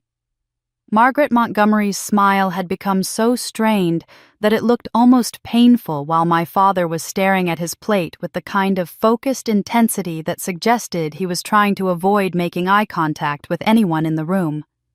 But it was Melissa's reaction that caught my attention most forcefully. She was no longer attempting to maintain even the pretense of sisterly support or wedding day joy. Instead, she was rolling her eyes with undisguised annoyance and leaning toward my mother to whisper urgent comments that were clearly complaints about the direction the evening was taking. Her mask of triumph from the ceremony had been replaced by something that looked increasingly desperate and cornered as she realized that the community response was not unfolding according to her expectations. The supportive atmosphere in the room was building like a wave with each toast and comment, adding to a collective sense that the guests were witnessing something significant and morally important. I could see alliances forming and reforming throughout the reception hall as people reassessed their understanding of our family dynamics and chose sides based on the evidence they were observing rather than the reputation they had previously accepted. Tommy Chen caught my eye from his position near the audio-visual equipment, raising his eyebrows in a subtle question about whether I was ready to proceed with the next phase of the evening's revelations. The technical systems were clearly in place. The crowd was receptive and engaged, and the moral foundation had been laid for what would follow. Everything was aligned for the moment of truth that would transform this wedding reception from a social celebration into a reckoning that would reshape relationships and reputations throughout Magnolia Springs. I felt David's hand squeeze mine under the table, his touch serving as both encouragement and reminder that I wasn't facing this moment alone. The decision was mine, but whatever I chose, he would stand with me through the consequences. The room was ready. The evidence was prepared, and 200 of the most influential people in our community were waiting to hear whatever truth I was prepared to share. I took the microphone, voice calm. Before we dance our first dance, I want to share a story. The microphone felt steady in my hand as I stood before 200 expectant faces, the weight of the moment settling around me like a mantle of responsibility. The reception hall had fallen into the kind of absolute silence that occurs when an entire room senses they are about to witness something that will be remembered and discussed for years to come. Even the waitstaff had stopped their quiet movements between tables clustering near the kitchen doors to observe whatever was about to unfold.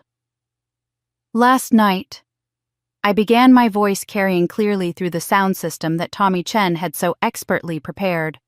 My family made a decision that they believed would remain private, hidden behind the closed doors of our perfect suburban home. They were wrong.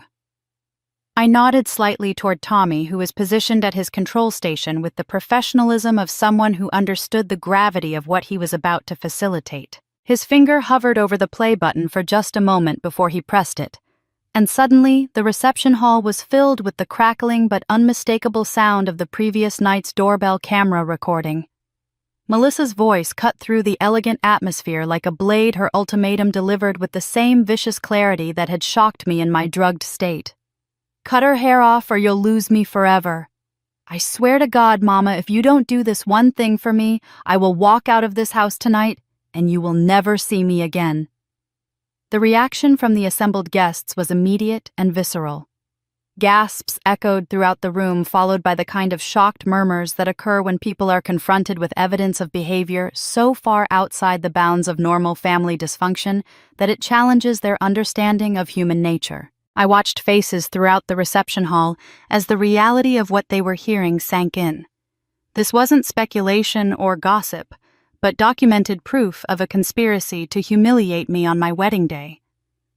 My mother's voice followed on the recording, thick with tears and desperation. "Please don't make me choose Melissa. Please don't ask me to hurt Sarah like this. There has to be another way." The vulnerability in her voice was painful to hear, but it was quickly overshadowed by my father's clinical response as he moved closer to the recording device. "We'll do it quickly. She won't remember much of it anyway with the sedative. By tomorrow it will be done and we can all move forward." But it was the mysterious laughter that sent chills through the reception hall, that distinctly male sound that didn't belong to any family member, suggesting that someone outside our immediate circle had been present during the planning and execution of my assault. The laughter was casual, even amused, as if the unnamed participant found the family drama entertaining rather than horrifying. The chaos that erupted in response to the audio evidence was unlike anything I had ever witnessed at a social gathering in Magnolia Springs. Margaret Montgomery shot to her feet with such violent force that her chair toppled backward, her face contorted with a mixture of panic and rage that shattered any remaining pretense of maternal dignity. "Fake!" she screamed, her voice cracking with desperation. "This is all fabricated. Someone turn it off right now. This is not what happened." Her denial was so obviously false, so clearly contradicted by the evidence that had just played through speakers positioned throughout the room, that several guests actually laughed at the absurdity of her claim. The technology was too clear, the voices too recognizable, and the emotional authenticity too genuine for anyone to believe that such a recording could have been artificially created with the kind of precision that would fool 200 witnesses. My father was attempting to maintain more composure than my mother, but I could see beads of sweat forming on his forehead as he realized that their carefully planned damage control strategies were completely inadequate for managing this level of public exposure.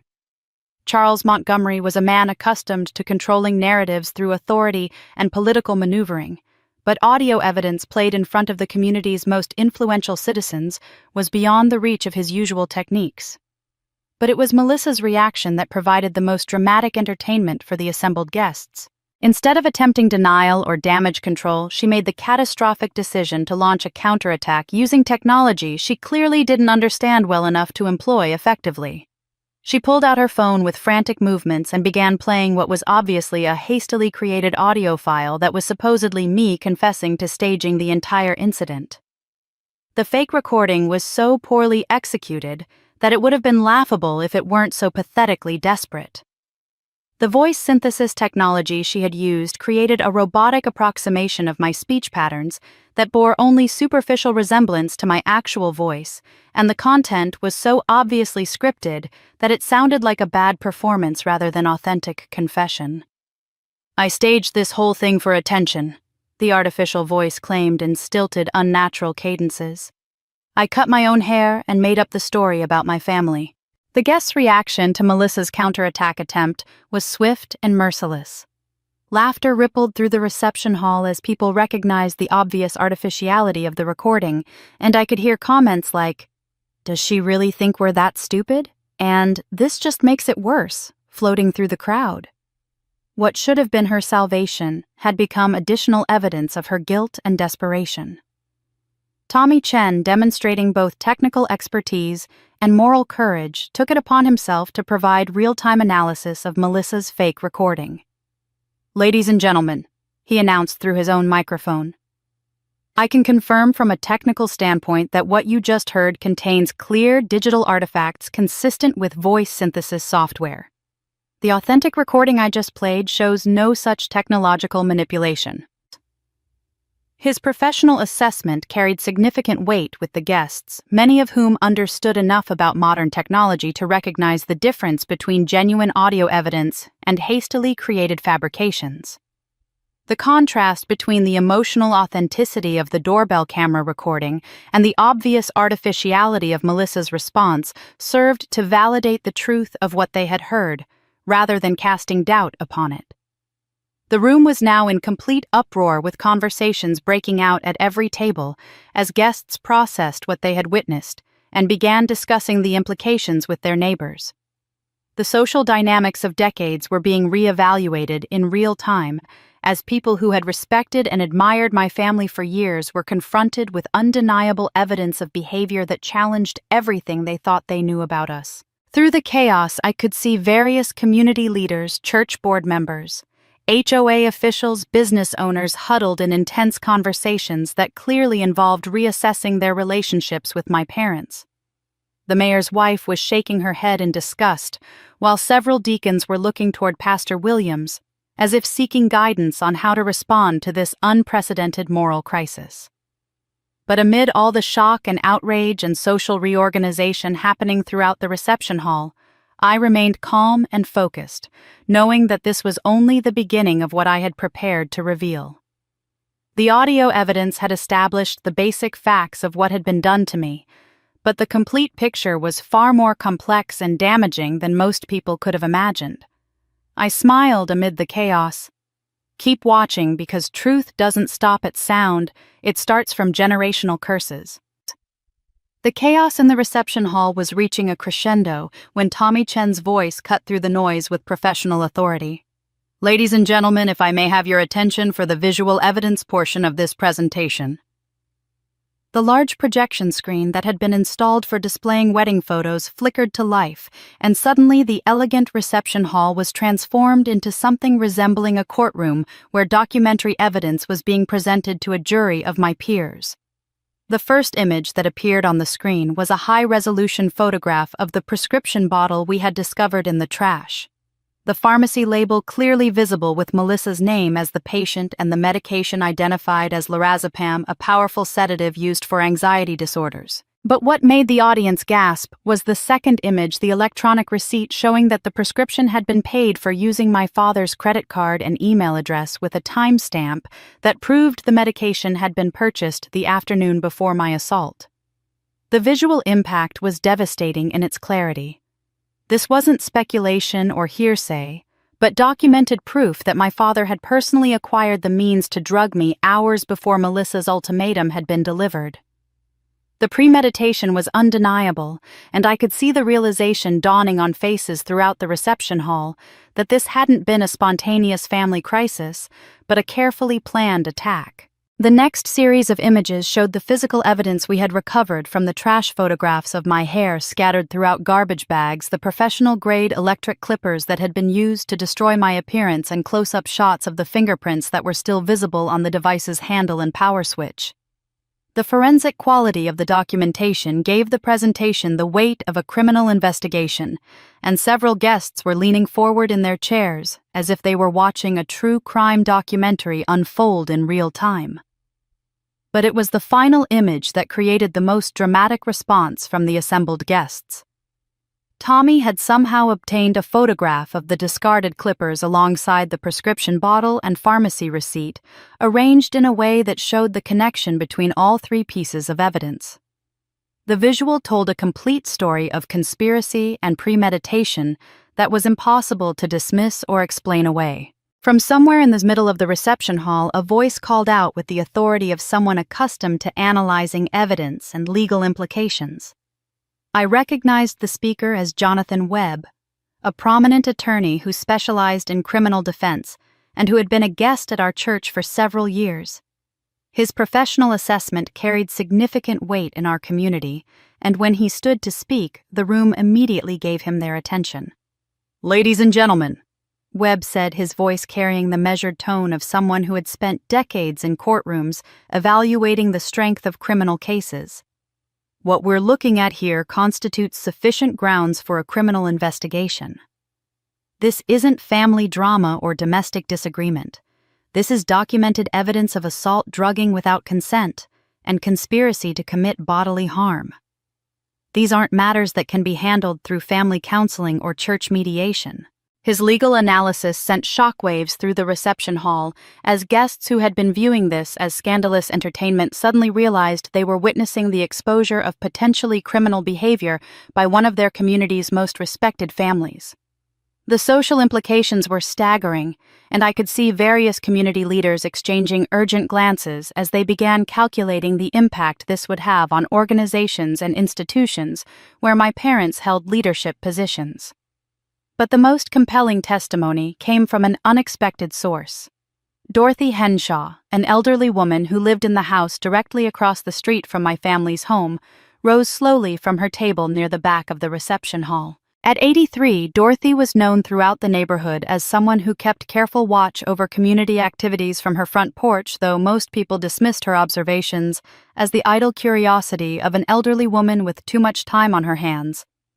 "I saw Margaret with those clippers," Dorothy announced, her voice carrying clearly, despite her age, "around midnight last night, standing on the front porch under the light fixture. I couldn't sleep because of my arthritis, so I was sitting by my bedroom window, and I watched her handling what looked like barber equipment while talking to that girl of hers. I thought it was strange at the time, but I figured it wasn't my business what the Montgomery family did on their own property." Her testimony provided the missing piece that transformed circumstantial evidence into eyewitness confirmation of the assault. Dorothy's reputation for accuracy and attention to detail was well established in our neighborhood, and her willingness to testify publicly about what she had witnessed gave additional credibility to all the other evidence that had been presented. The impact on my parents was immediate and catastrophic. My mother had progressed from panic to what appeared to be a complete emotional breakdown, sobbing openly while gripping the edge of the table as if it were the only thing keeping her upright. Her carefully constructed social facade had crumbled entirely under the weight of evidence and community scrutiny, leaving behind a woman who looked fragile and defeated rather than dignified and authoritative. My father's reaction was more controlled but equally telling. Charles Montgomery was attempting to maintain some semblance of dignity, but the sweat beading on his forehead and the tremor in his hands betrayed the extent of his distress as he realized that his reputation, his community standing, and possibly his freedom were being destroyed in front of 200 of the most influential people in Magnolia Springs.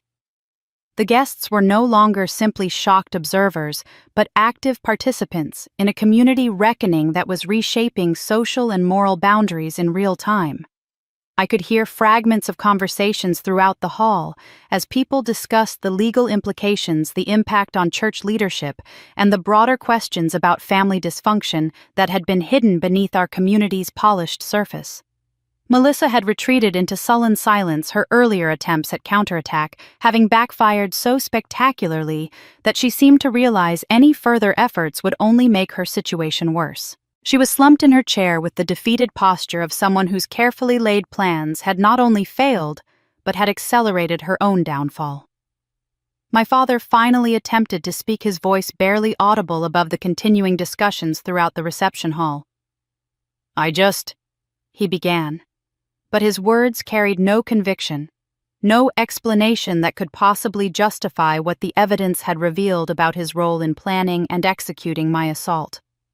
But I wasn't ready to hear his excuses or justifications. I had spent 32 years listening to my family's explanations for why their needs always took precedence over mine, why their comfort mattered more than my dignity, and why maintaining their image was worth any sacrifice on my part. The time for their voices had ended, and the time for mine had finally begun. Father stammered, But I raised my hand to stop him, eyes looking straight. "No, Dad, now it's my turn and the women before me." The silence I had imposed on my father created space for the final revelation that would expose the deepest motivation behind my family's betrayal. Tommy advanced the presentation to screenshots of text messages between Melissa and David dating back 18 months, revealing her persistent and inappropriate pursuit of my boyfriend despite his clear rejections. The early messages appeared innocent offers to help plan surprises, suggestions for coffee meetings to get to know Sarah's boyfriend better. But the timeline showed escalation into late-night texts where Melissa wrote things like, "I know you feel something for me too. I can see it in the way you look at me during family dinners. Sarah is so focused on her career that she doesn't even notice when you're trying to connect with someone who actually understands you." David's response was visible on screen. "Melissa, I need you to stop. I love Sarah and these conversations are inappropriate. I won't be responding to messages like this anymore." Call logs showed Melissa had been contacting David multiple times per week for months, often late at night when I would be asleep or working. The frequency painted a picture of someone actively pursuing her sister's boyfriend, despite his obvious disinterest. David stood up, his face flushed with embarrassment and anger. "I want everyone here to understand something clearly," he said, his voice carrying through the hall. I rejected Melissa's advances from the very beginning. I never encouraged her behavior, never gave her reason to believe there was mutual attraction, and never crossed any boundaries. She built these fantasies entirely on her own despite my repeated attempts to redirect her attention elsewhere. His public clarification was both necessary and devastating, providing clarity about his character while exposing the extent of Melissa's delusion. But the most explosive evidence came last, a text exchange between Melissa and our mother from 3 days before the wedding. Melissa's message read, "Mom told me to do this to keep him like Grandma kept Dad. She said sometimes you have to destroy the competition to protect what's yours, and that Sarah never deserved him anyway." The revelation hit like a physical blow. This wasn't just family dysfunction, it was evidence of generational manipulation stretching back decades. The reference to grandmother suggested these toxic dynamics had poisoned family relationships for years. My mother began shaking her head violently. "That's not what I meant," she cried desperately. "I never told her to hurt Sarah. I just said that sometimes families have to protect each other from making mistakes." But her denials rang hollow against documented evidence. Pastor Williams rose with moral authority, his face reflecting disappointment. "This is not Christian behavior," he announced. "This is not family love. This is abuse disguised as protection and manipulation disguised as care." Several community leaders nodded in agreement, their faces reflecting moral certainty that my family's standing in Magnolia Springs had been permanently destroyed. Melissa's final desperate outburst provided the most dramatic conclusion. Unable to maintain composure, she leaped to her feet with such force her chair toppled backward, her face contorted with rage and humiliation.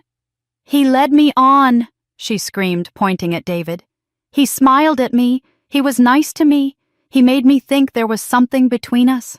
Sarah doesn't deserve him. She never did. She's cold and focused on her stupid career, and I would have made him so much happier." Her public breakdown exposed not just her delusions, but the generational cycle of twisted love that had taught her to view manipulation and destruction as acceptable tools for getting what she wanted. Sister screamed in the room, "He led me on," exposing her own darkest jealousy and the family's curse of twisted love. Melissa's screaming confession hung in the air like poison gas, and the immediate aftermath was swift and merciless. Before I could even process the full impact of her breakdown, I saw movement at the edge of the reception hall as Richard Pemberton, the country club's general manager, approached our table with the measured stride of someone accustomed to handling delicate social crises with diplomatic efficiency. Pemberton was a man who had built his career on maintaining the elegant atmosphere that made Magnolia Hills Country Club the premier venue for high society events, and his expression reflected the kind of professional concern that suggested he viewed my family's public meltdown as a direct threat to his establishment's reputation. He moved with deliberate purpose toward my mother and sister, his voice low but carrying enough authority to cut through the continuing chaos. "Mrs. Montgomery, Miss Montgomery," he said with the kind of polished courtesy that barely concealed his underlying firmness. "I'm going to have to ask you both to step outside so we can allow the reception to continue in a more appropriate atmosphere. We have other events scheduled this evening, and we need to maintain the elegant environment that our members expect from their club experience."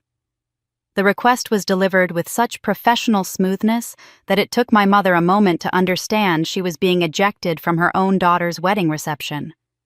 When the reality hit her, Margaret Montgomery's face cycled through shock, humiliation, and desperate anger before settling into the kind of defeated acceptance that comes when someone realizes their social capital has been completely exhausted. Melissa's reaction was more volatile, her emotional instability making it impossible for her to accept the dismissal with any semblance of grace. "You can't throw us out," she shrieked, her voice cracking with the kind of desperate fury that suggested she was finally understanding the full scope of what her actions had cost her. "This is our family's reception. We paid for this." But Pemberton's response was as smooth as it was final. "The club reserves the right to remove guests whose behavior disrupts the peaceful enjoyment of other patrons." This is clearly stated in our event contracts, which were signed by your parents." His words carried the weight of institutional policy and legal authority that made further argument impossible. As my mother and sister were being escorted toward the exit, Pastor Williams' assistant, Reverend Michael Foster, approached them with the kind of pastoral concern that was both genuine and strategically timed. Foster was a younger man who had always been more progressive in his approach to church politics, and his intervention seemed designed to provide spiritual guidance while also protecting the church from further association with their behavior. "Margaret Melissa," he said quietly, his voice carrying just enough volume for nearby guests to overhear. "I think it would be best if we step outside together so we can discuss this situation in a more private setting. The church community needs time to process what's been revealed here tonight, and I believe some reflection and prayer might be beneficial for everyone involved." His suggestion was diplomatically phrased, but everyone understood it was another form of ejection disguised as pastoral care. Foster whispered something to me as they passed. "This is a lesson for everyone about the importance of treating family members with genuine love rather than using them as tools for personal advancement." His words carried the weight of moral authority and suggested that the church leadership would be taking a very dim view of my family's behavior when they convened to discuss the evening's revelations. The institutional support for justice was both validating and sobering, as I realized that my parents' carefully cultivated religious reputation was crumbling along with their social standing. But perhaps the most satisfying aspect of the evening's aftermath was the wave of personal apologies that began flowing toward me from guests who had spent years accepting my family's perfect image without question. Eleanor Patterson. The elderly Sunday school teacher approached our table with tears streaming down her weathered cheeks and genuine remorse written across her face. "Sarah, honey, I owe you an apology," she said, her voice thick with emotion. "We all saw your family as the gold standard of Christian values and proper conduct. We once believed in that perfect image without looking deeper, and now we see karma working exactly as it should. I'm ashamed that it took something this dramatic for us to recognize what you've been enduring all these years." Her words were echoed by a steady stream of other community members who seemed compelled to acknowledge their own complicity in perpetuating the myth of Montgomery family perfection. The mayor's wife approached to express similar sentiments, followed by several HOA board members who were clearly distancing themselves from any continued association with my father's leadership.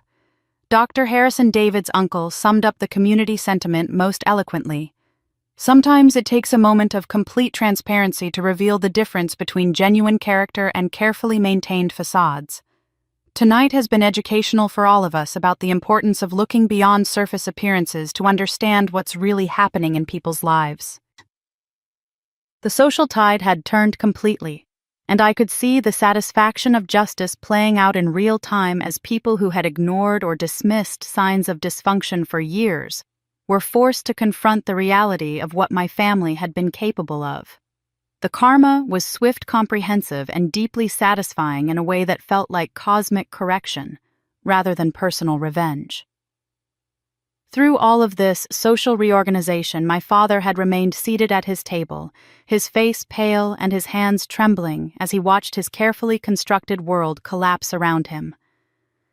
When it became clear that even his longtime allies were abandoning him, Charles Montgomery finally attempted to salvage some dignity by making a dramatic gesture of remorse. He rose from his chair and began moving toward me with the obvious intention of kneeling in public supplication, his face reflecting the kind of desperate humiliation that suggested he was finally understanding the full scope of what he had lost through his actions. But I wasn't ready to accept his contrition or allow him to control the narrative of redemption. Father tried to kneel for forgiveness in the middle of the floor, but I said coldly, "Not yet. Justice is long, and it starts from Grandma's grave." My father's attempt at public contrition was still hanging in the air like an unanswered question when David rose from his seat beside me, his movement cutting through the tension with the kind of quiet authority that had characterized his support throughout this entire ordeal. The reception hall, which had been buzzing with conversations about social consequences and institutional responses, gradually quieted as guests recognized that the groom was preparing to speak again. David's presence beside me felt like an anchor in the storm of family destruction that continued to swirl around us, and when he took my hand, I could feel the steadiness that had drawn me to him in the first place. But instead of addressing the chaos that my family had created, he chose to focus on something more important and enduring: our future together and the family we would build from the ashes of the one that had betrayed me. Sarah and I want to thank everyone for witnessing not just our wedding today, but our commitment to building something different from what we've both experienced, he said, his voice carrying clearly through the reception hall with a warmth that contrasted sharply with the coldness of the preceding revelations. I love your strength, Sarah, and together we're going to build a real family, one based on honesty, respect, and the kind of unconditional love that protects rather than destroys. His words were simple and direct, but they carried the weight of a promise that extended far beyond typical wedding vows.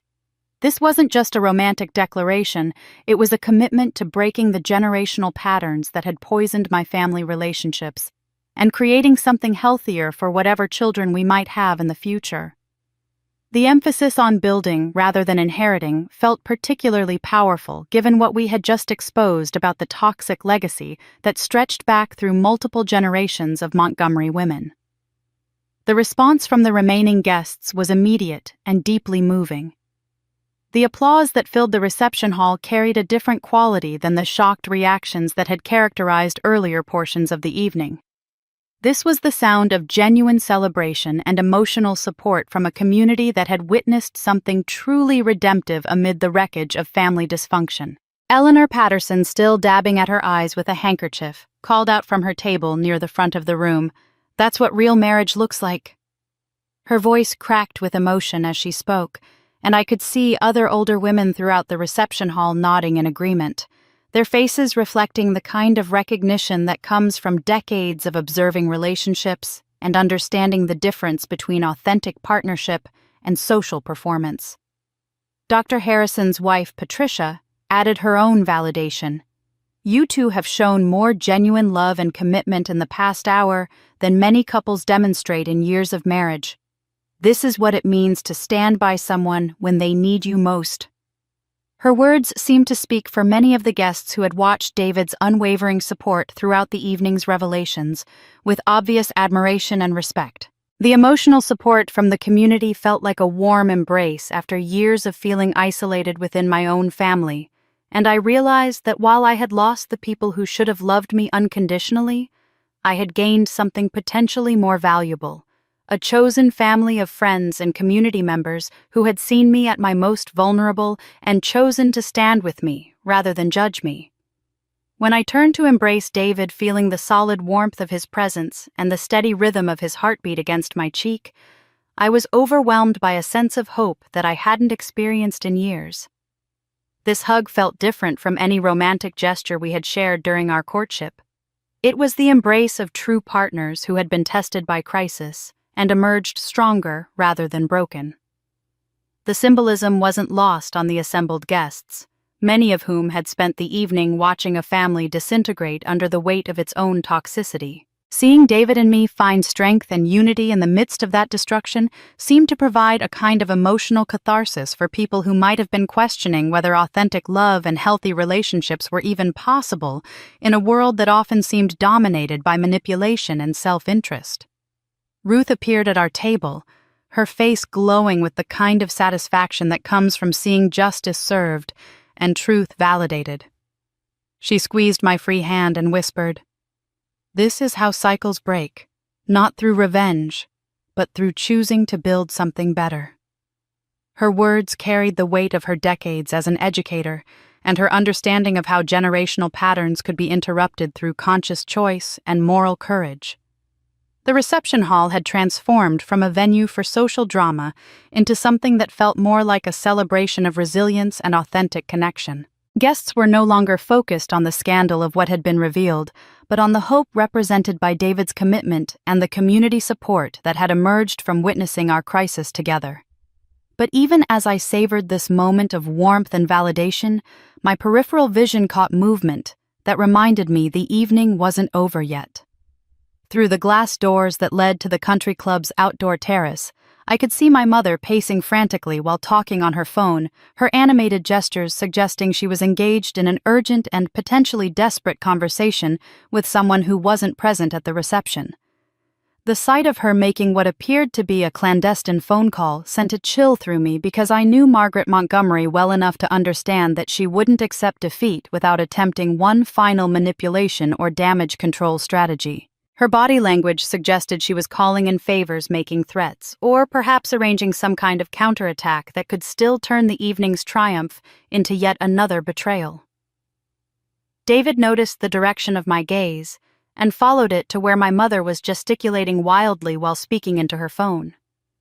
His expression darkened as he realized that our moment of peace and hope might be temporary, and that the woman who had orchestrated my humiliation might have one more card to play in her desperate attempt to salvage her reputation and maintain control over the narrative. Outside the glass door, Mother pulled out her phone to call someone, and that call might be the final poison.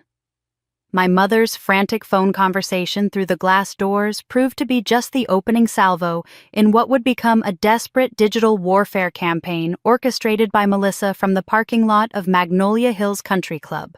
Within minutes of being escorted from the reception, my sister had apparently decided that her only hope of salvaging the situation was to take her case directly to social media, bypassing the community leaders who had witnessed her breakdown firsthand. Tommy Chen's monitoring equipment picked up the live stream notification almost immediately, and he quickly patched the feed through to our main screen so the remaining guests could witness Melissa's final desperate gambit in real time.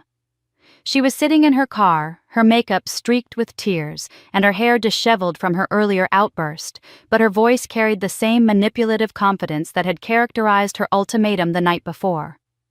"I need everyone to understand what really happened tonight." She began staring directly into her phone's camera with the kind of intense focus that suggested she believed this performance would somehow reverse the evening's disasters. "My sister Sarah has been planning this whole drama for months. She cut her own hair, made up these stories about our family, and staged this entire wedding reception scandal because she's always been jealous of the attention I get from our parents and our community." The lies were so transparently desperate that several guests in the reception hall actually laughed out loud, but Melissa pressed on with her narrative, apparently convinced that her version of events would somehow prove more compelling than the documented evidence that had already been presented. She claimed that the audio recordings were fabricated, that the text messages had been doctored, and that even her own public breakdown had been part of an elaborate scheme to frame her for crimes she hadn't committed. But the internet's response was swift and merciless. Within minutes of her live stream going live, viewers had begun flooding the comments with evidence that contradicted every element of her story. Someone had located and shared old social media posts where Melissa had bragged about her special relationship with David, including photos from family gatherings where she had deliberately positioned herself next to him, and captions that suggested romantic rather than familial affection. The hashtag #GoldenChildExposed began trending almost immediately, with users sharing their own stories of sibling favoritism and family dysfunction while expressing support for my courage in speaking truth to power. The comments section became a real-time fact-checking operation as viewers dissected Melissa's claims and provided counter-evidence that demolished her credibility with surgical precision. One particularly damaging discovery came when users found a video from Melissa's own social media account posted just 2 weeks earlier, where she had explicitly stated her belief that David was too good for Sarah, and that she could make him happier if he would just give her a chance. The video had apparently been posted during one of her late-night social media binges, and she had forgotten to delete it before launching her current damage control campaign. But Melissa's most catastrophic mistake came when she attempted to play what she clearly believed would be her trump card, a deep-fake audio recording that supposedly featured me confessing to staging the entire evening's revelations. The technology she had used was apparently the same amateur voice synthesis software that had failed so spectacularly during the reception, and the result was even more obviously artificial when played through her phone's inferior speakers. Tommy Chen's expertise proved invaluable once again, as he was able to provide real-time technical analysis that demolished any possibility that viewers might be fooled by Melissa's fabricated evidence. "Ladies and gentlemen," he announced through our sound system while simultaneously typing comments into the livestream chat. "The audio file she's playing shows clear digital artifacts consistent with low-quality voice synthesis software. Additionally, I can identify a watermark embedded in the file that traces back to scanning software used for digitizing grandmother's diary, suggesting this was created using source material from family documents rather than original recordings." His technical analysis was devastating in its precision, and the livestream comments exploded with accusations of fraud and demands that Melissa stop insulting their intelligence with such obviously fabricated evidence. The attempted counterattack had backfired so completely that it actually strengthened the case against her, while providing additional evidence of her willingness to lie and manipulate in pursuit of her goals. The final blow came when someone in the livestream chat identified themselves as a neighbor who had witnessed the previous night's events through their window, corroborating Dorothy Henshaw's earlier testimony and providing additional details about the timeline that made Melissa's alternative narrative completely impossible to maintain. The social media reckoning was both swift and comprehensive, with #BreakTheCycle joining #GoldenChild, exposed as trending topics that attracted national attention to our small-town family drama. Comments poured in from users around the country who recognized similar patterns of abuse and manipulation in their own families, turning my personal story into a broader conversation about generational trauma and the courage required to break toxic cycles. Realizing that her digital counterattack was failing as spectacularly as her earlier attempts at manipulation, Melissa made one final desperate move. She turned her phone's camera toward the reception hall's windows, trying to film the ongoing celebration as evidence that I was somehow celebrating her destruction, rather than simply trying to salvage my wedding day. But this gave me the opportunity I needed to deliver a final definitive statement that would end her ability to manipulate this narrative or intrude on my life going forward. I walked to the window where she could see me, clearly looked directly into her phone's camera, and spoke with the kind of calm authority that comes from finally understanding your own power. "Melissa," I said, my voice carrying clearly through the glass and undoubtedly being transmitted to hundreds of viewers through her live stream. "This is the last time you will ever have any impact on my life. You've shown everyone exactly who you are, and I'm done protecting you from the consequences of your choices." The livestream chat erupted with supportive comments and applause emojis as viewers witnessed what they correctly interpreted as the final victory of truth over manipulation. I looked straight into livestream camera. "This is the last time you touch my life." And the screen went dark, leaving #BreakTheCycle trending. The abrupt end of Melissa's livestream created a moment of profound silence in the reception hall, as if the entire room needed time to process the complete dismantling of my family's carefully constructed facade. But instead of dwelling on the destruction, I realized this was the perfect moment to establish the boundaries that would define my future relationships and protect the life David and I were building together. I walked back to the microphone one final time, but instead of revealing more evidence or delivering additional accusations, I chose to focus on the most important element of healing, creating clear, non-negotiable boundaries that would prevent my family from continuing to inflict damage on my emotional well-being. I want to make something very clear to everyone here tonight. I said, my voice carrying the calm authority of someone who had finally found her power after years of being manipulated and controlled. Effective immediately, I am establishing a 6-month period of no contact with my parents and sister. All communication will go through lawyers, all future interactions will be documented, and these boundaries are not negotiable. These are the terms that will allow me to begin healing from what has been done to me. The public declaration felt both terrifying and liberating because it represented the first time in my life that I had prioritized my own emotional safety over my family's comfort and convenience. The guests seemed to understand the significance of what they were witnessing, not just the end of a dramatic evening, but the beginning of a new chapter where I would no longer accept abuse disguised as family loyalty. Several community members nodded approvingly at my boundary setting, and I could see respect in their faces as they recognized the courage it takes to cut ties with toxic family members, even temporarily. Eleanor Patterson called out softly, "That's exactly what you need to do, honey. Protect yourself first, and let them figure out how to earn back the privilege of being in your life."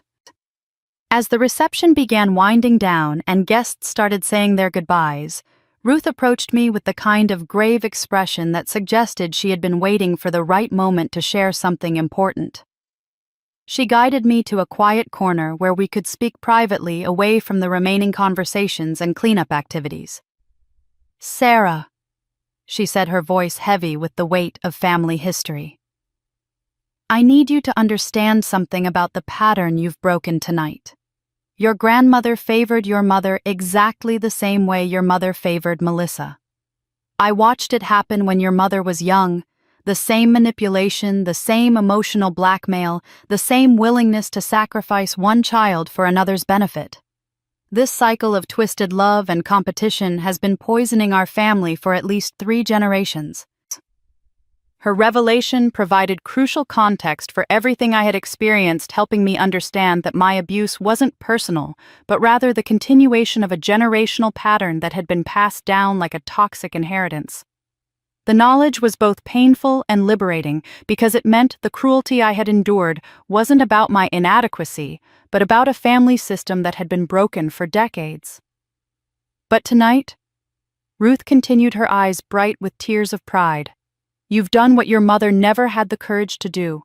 You've said no to the pattern, refused to pass it on, and chosen to build something healthier. This cycle stops here with you, and that's going to change everything for any children you might have in the future."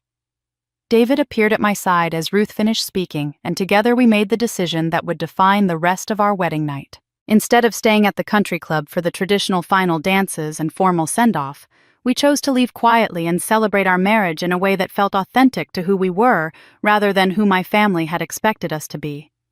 We drove to Murphy's Roadhouse, a small bar on the outskirts of town that featured live music and a tiny dance floor where locals gathered for genuine fun rather than social performance. The contrast with the elegant country club reception couldn't have been more stark. Rough wooden floors, neon beer signs, and a crowd of people who had probably never heard of the Montgomery family drama, but welcomed us warmly when they learned we were newlyweds. David and I danced our first dance as husband and wife to a country song played by a 3-piece band that probably cost less than the flower arrangements at our reception. But it was perfect in a way that our formal celebration never could have been, because it represented our choice to prioritize authenticity over appearance, connection over performance, and joy over obligation. The laughter that filled that small roadhouse felt healing in a way I hadn't experienced in years. Strangers bought us drinks and shared stories about their own weddings, and for the first time all day, I felt like I could simply be happy without worrying about family drama or social consequences. This was what marriage was supposed to feel like: partnership celebration and hope for the future. As we prepared to leave Murphy's and head to our new home, David's phone buzzed with a notification that made both of us pause. It was an email from Hartwell Family Pharmacy sent to the emergency contact address that had been updated when Ruth gained access to the family medical accounts during my grandmother's final illness. The timestamp showed the message had been sent automatically as part of the pharmacy's routine records management, but the content was anything but routine. It appeared to be a historical archive notification triggered by our earlier inquiry about Melissa's prescription that was providing access to decades of medication records that had been stored in the pharmacy's digital backup systems. David and I exchanged glances that reflected both curiosity and apprehension, because we had already uncovered enough family secrets for one evening. But something about the timing of this final revelation felt significant, as if the universe was offering us one last piece of the puzzle that would complete our understanding of the Montgomery family dysfunction. On the way to our new home, an email from the pharmacy appeared, and it carried the final secret overturning the entire legacy. The pharmacy email that appeared on David's phone as we drove through the quiet streets of Magnolia Springs contained revelations that would fundamentally alter my understanding of everything that had transpired over the past 24 hours. As David pulled into our driveway and we sat in the car reading the message together, I felt the final pieces of a decades-long puzzle clicking into place with devastating clarity. The automated message was part of the pharmacy's digital records management system, triggered by our earlier inquiries about Melissa's prescription. But instead of just providing current information, the system had also retrieved historical records dating back to the 1970s, when electronic record-keeping first began at Hartwell Family Pharmacy.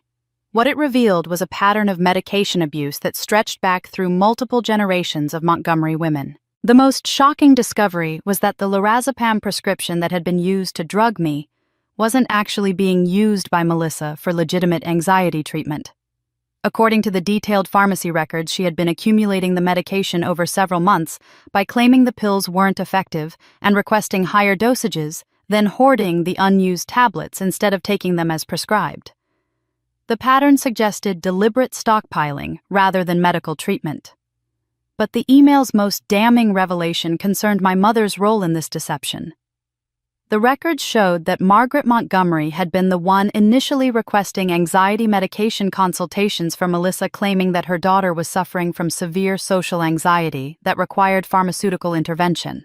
The pharmacy's notes indicated that my mother had been unusually insistent about obtaining sedatives, specifically, rather than the antidepressants or therapy that the pharmacist had initially recommended for anxiety treatment. The historical records painted an even more disturbing picture of generational abuse patterns. Scanning back through decades of Montgomery family prescriptions, the system had identified similar patterns of sedative accumulation dating back to the 1950s, when my grandmother had apparently used the same tactics to obtain medications that were then used for purposes other than legitimate medical treatment. A digitized prescription from 1954 showed my grandmother requesting nerve pills for my mother when she was just 16 years old, with pharmacy notes indicating that the teenager had never actually picked up the medication herself. Additional records from the late 1950s and early 1960s showed a pattern of my grandmother obtaining various sedatives and sleep aids, always claiming they were for family members who needed help with anxiety or insomnia. The most chilling discovery came in the form of handwritten notes that had been scanned as part of the pharmacy's historical digitization project. These notes, apparently written by the pharmacist in the 1960s, expressed concern about the Montgomery family's medication requests and suggested that the drugs might not be used for their intended purposes. One note specifically mentioned observing unusual behavior patterns in the family dynamic and wondering if the medications were being used to control rather than treat. David and I sat in stunned silence as we processed what this meant for our understanding of my family's dysfunction. This wasn't just about sibling rivalry or parental favoritism, it was evidence of a systematic pattern of using pharmaceutical drugs as tools of control and manipulation that had been passed down through 3 generations of Montgomery women. The realization that my assault had been orchestrated using techniques that my mother had learned from her own mother and that my grandmother had apparently pioneered in the 1950s was both horrifying and oddly validating. It meant that the cruelty I had experienced wasn't personal, but rather the continuation of a well-established family tradition of using vulnerable family members as pawns in psychological games. I immediately forwarded the complete pharmacy records to Jonathan Webb, the attorney who had provided legal analysis during the reception, knowing that this evidence could potentially support criminal charges if we chose to pursue that path. But as I composed the email, I found myself questioning whether legal revenge was really what I wanted from this situation. The evidence was certainly damning enough to destroy what remained of my family's reputation and possibly result in criminal prosecution for the medication-related offenses. But pursuing that path would mean spending months or potentially years reliving these traumas through depositions, court hearings, and legal proceedings that would keep me connected to my abusers, rather than allowing me to heal and move forward. Instead, I made a decision that surprised even me in its maturity and wisdom. I chose to focus my energy on documentation and prevention rather than punishment and revenge. I spent the rest of that evening creating a detailed blog post that combined the pharmacy records with excerpts from my grandmother's diary, creating a comprehensive record of generational abuse patterns that could serve as a warning and resource for other families dealing with similar dynamics. The blog post, which I titled, "Breaking the Cycle: 3 Generations of Family Abuse," went viral within days of publication, attracting national attention from mental health professionals. Family therapists and advocacy groups focused on breaking patterns of generational trauma. The response was overwhelming, with hundreds of people sharing their own stories of family manipulation and finding validation in my willingness to document and expose these patterns publicly. Several universities requested permission to use my documentation as case study material for courses on family systems and generational trauma, and I found myself becoming an unexpected advocate for people who had survived similar experiences. The transformation from victim to educator felt both empowering and healing in ways that legal revenge never could have provided. But perhaps most importantly, the decision to choose healing over hatred allowed David and me to focus our energy on building the healthy relationship and family that would serve as the ultimate victory over my family's toxic legacy. We spent our first weeks as a married couple designing systems and communication patterns that would prevent the kind of dysfunction that had characterized my childhood from ever taking root in our own future family. The final email from the pharmacy had provided the missing piece I needed to understand the full scope of what I had survived and overcome. But instead of using that knowledge as a weapon against my abusers, I chose to transform it into a tool for healing and prevention that could help other people recognize and escape similar patterns before they caused irreparable damage. I chose truth over revenge, healing over hatred, and in that choice I found the power to break what grandmother started. When the last of the guests had left and the house was finally still, I found myself standing in front of the bathroom mirror with scissors in hand. The harsh fluorescent light no longer felt like an interrogation, but more like a witness to something I had waited for. My hair, which had begun to grow unevenly from that night of forced humiliation, framed my face in tufts that no longer belonged to the frightened woman I once was. With each careful snip, I shed the remnants of their control. The locks fell quietly into the sink, and with every strand that dropped, I felt lighter, freer, almost reborn. When the final cut was done, the reflection staring back at me was not broken, but whole, crowned by a sharp, deliberate pixie cut that carried no shame. David stepped behind me, then his arms encircling my waist, his chin brushing my shoulder. His voice was warm and steady, the anchor I had leaned on without fully realizing it. "You're most beautiful when you're yourself," he whispered, pressing a kiss to the side of my cheek. And for the first time in longer than I could measure, I believed it, because what I saw in that mirror was not just a survivor, but a woman reclaiming her autonomy. The transformation did not end with scissors and mirrors. The weeks that followed brought a quiet but relentless pull toward something bigger than myself. Pain, I had learned, could fester, or it could be transfigured into purpose. I chose the latter. I walked into the local domestic violence center one afternoon, not entirely sure what role I could play. But as soon as I heard the stories of women who had been silenced, manipulated, or erased by their own families, I knew why I was there. My scars, invisible though they were, became bridges. One woman in particular clutched a folder of disorganized papers, evidence of her father's financial exploitation. She trembled as she spoke, afraid that no one would believe her. I sat with her, spreading out the documents across the table, guiding her hands to the right dates, the bank slips, the contradictions that formed a trail. I heard my own voice, steady and certain.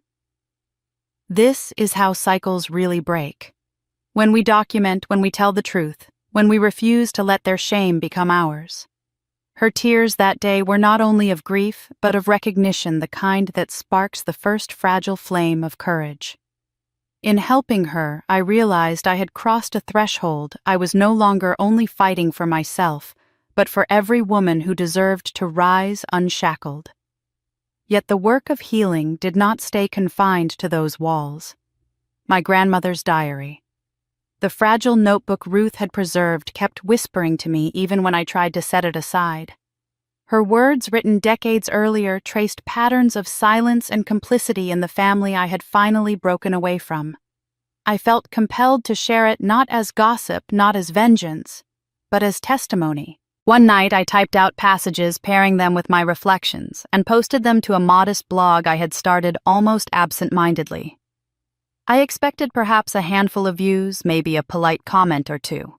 Instead, the words rippled outward like a stone cast into still water. Within a week, neighbors whispered to me in the grocery store that they had read it. Within 2 teachers at the local high school were discussing it in staff meetings. By the end of the month, the blog had gone viral across our county, then farther shared on forums about breaking generational trauma picked up by advocacy groups who quoted my grandmother's lines as if they were scripture. Strangers wrote to me saying that in her diary and my commentary they recognized the skeleton of their own stories, and somehow, almost without my intending it, I had become a voice for something larger, a reminder that even the most carefully polished family portraits can hide cracks, and that acknowledging those cracks is the first step to real healing. The shift was startling, but grounding. Where once I had feared exposure, I now lived by it. Where once shame had been used as a weapon against me, I wielded truth as my shield and torch. And in doing so, I realized that legacy was not what my parents had tried to script for me in manicured images and whispered lies. Legacy was what we chose to pass forward, what we planted in others. My grandmother had left her words. Ruth had left her defiance. I was leaving my voice. And maybe, just maybe, that would mean my children and the children of those who read my words would never be asked to swallow humiliation in the name of keeping peace. Still, the past is never fully silent. There were moments when I would catch my reflection unexpectedly, and for a flicker I would see the bald head of that humiliated bride staring back.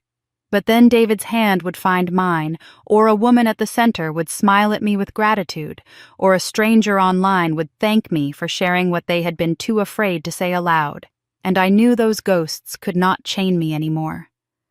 My hair grew back, yes, but more importantly, my voice had grown roots. And so I stand here now, not in the shadows of their cruelty, but in the light of my own making. The scars of that night remain etched in memory, but they no longer dictate the terms of my life. They tried to strip me bare to humiliate me into silence, but in doing so they revealed themselves to be the hollow shells they always were. Their legacy ended the night they reduced me to an object, because from that night on I refused to be anything less than whole. As for me, I only moved forward. I moved forward with my head held high, my new hair growing from the ashes, each strand a symbol of survival and defiance. I move forward with a husband who sees me not as a reflection of his status, but as a woman worthy in her own right. I move forward with a community that is beginning to listen, with women who know they are no longer alone, with a grandmother's words echoing louder than the silence she once endured. And I move forward carrying the fierce knowledge that a free generation is already taking root behind me. They shaved me bald to humiliate, but they stripped themselves bare instead, and the toxic legacy died. As for me, I only moved forward head held high, with new hair growing from the ashes and a free generation behind me. And that is how I chose to rise from the ashes, not as a victim, but as someone who turned pain into purpose and silence into a voice that others could follow. My story may be ending here, but the conversation does not have to stop. I would love to hear your thoughts. If you were in my place, would you have confronted your family in the same way, or would you have chosen a quieter path? Do you believe breaking cycles of abuse begins with private healing or with public truth? Share your perspective in the comments, because your experience may help someone else who is still searching for strength. If you found something meaningful in this story, remember to subscribe to the channel so you don't miss the next one, and join our growing community where we explore family drama, betrayal, and the victories that come when we stand up for ourselves.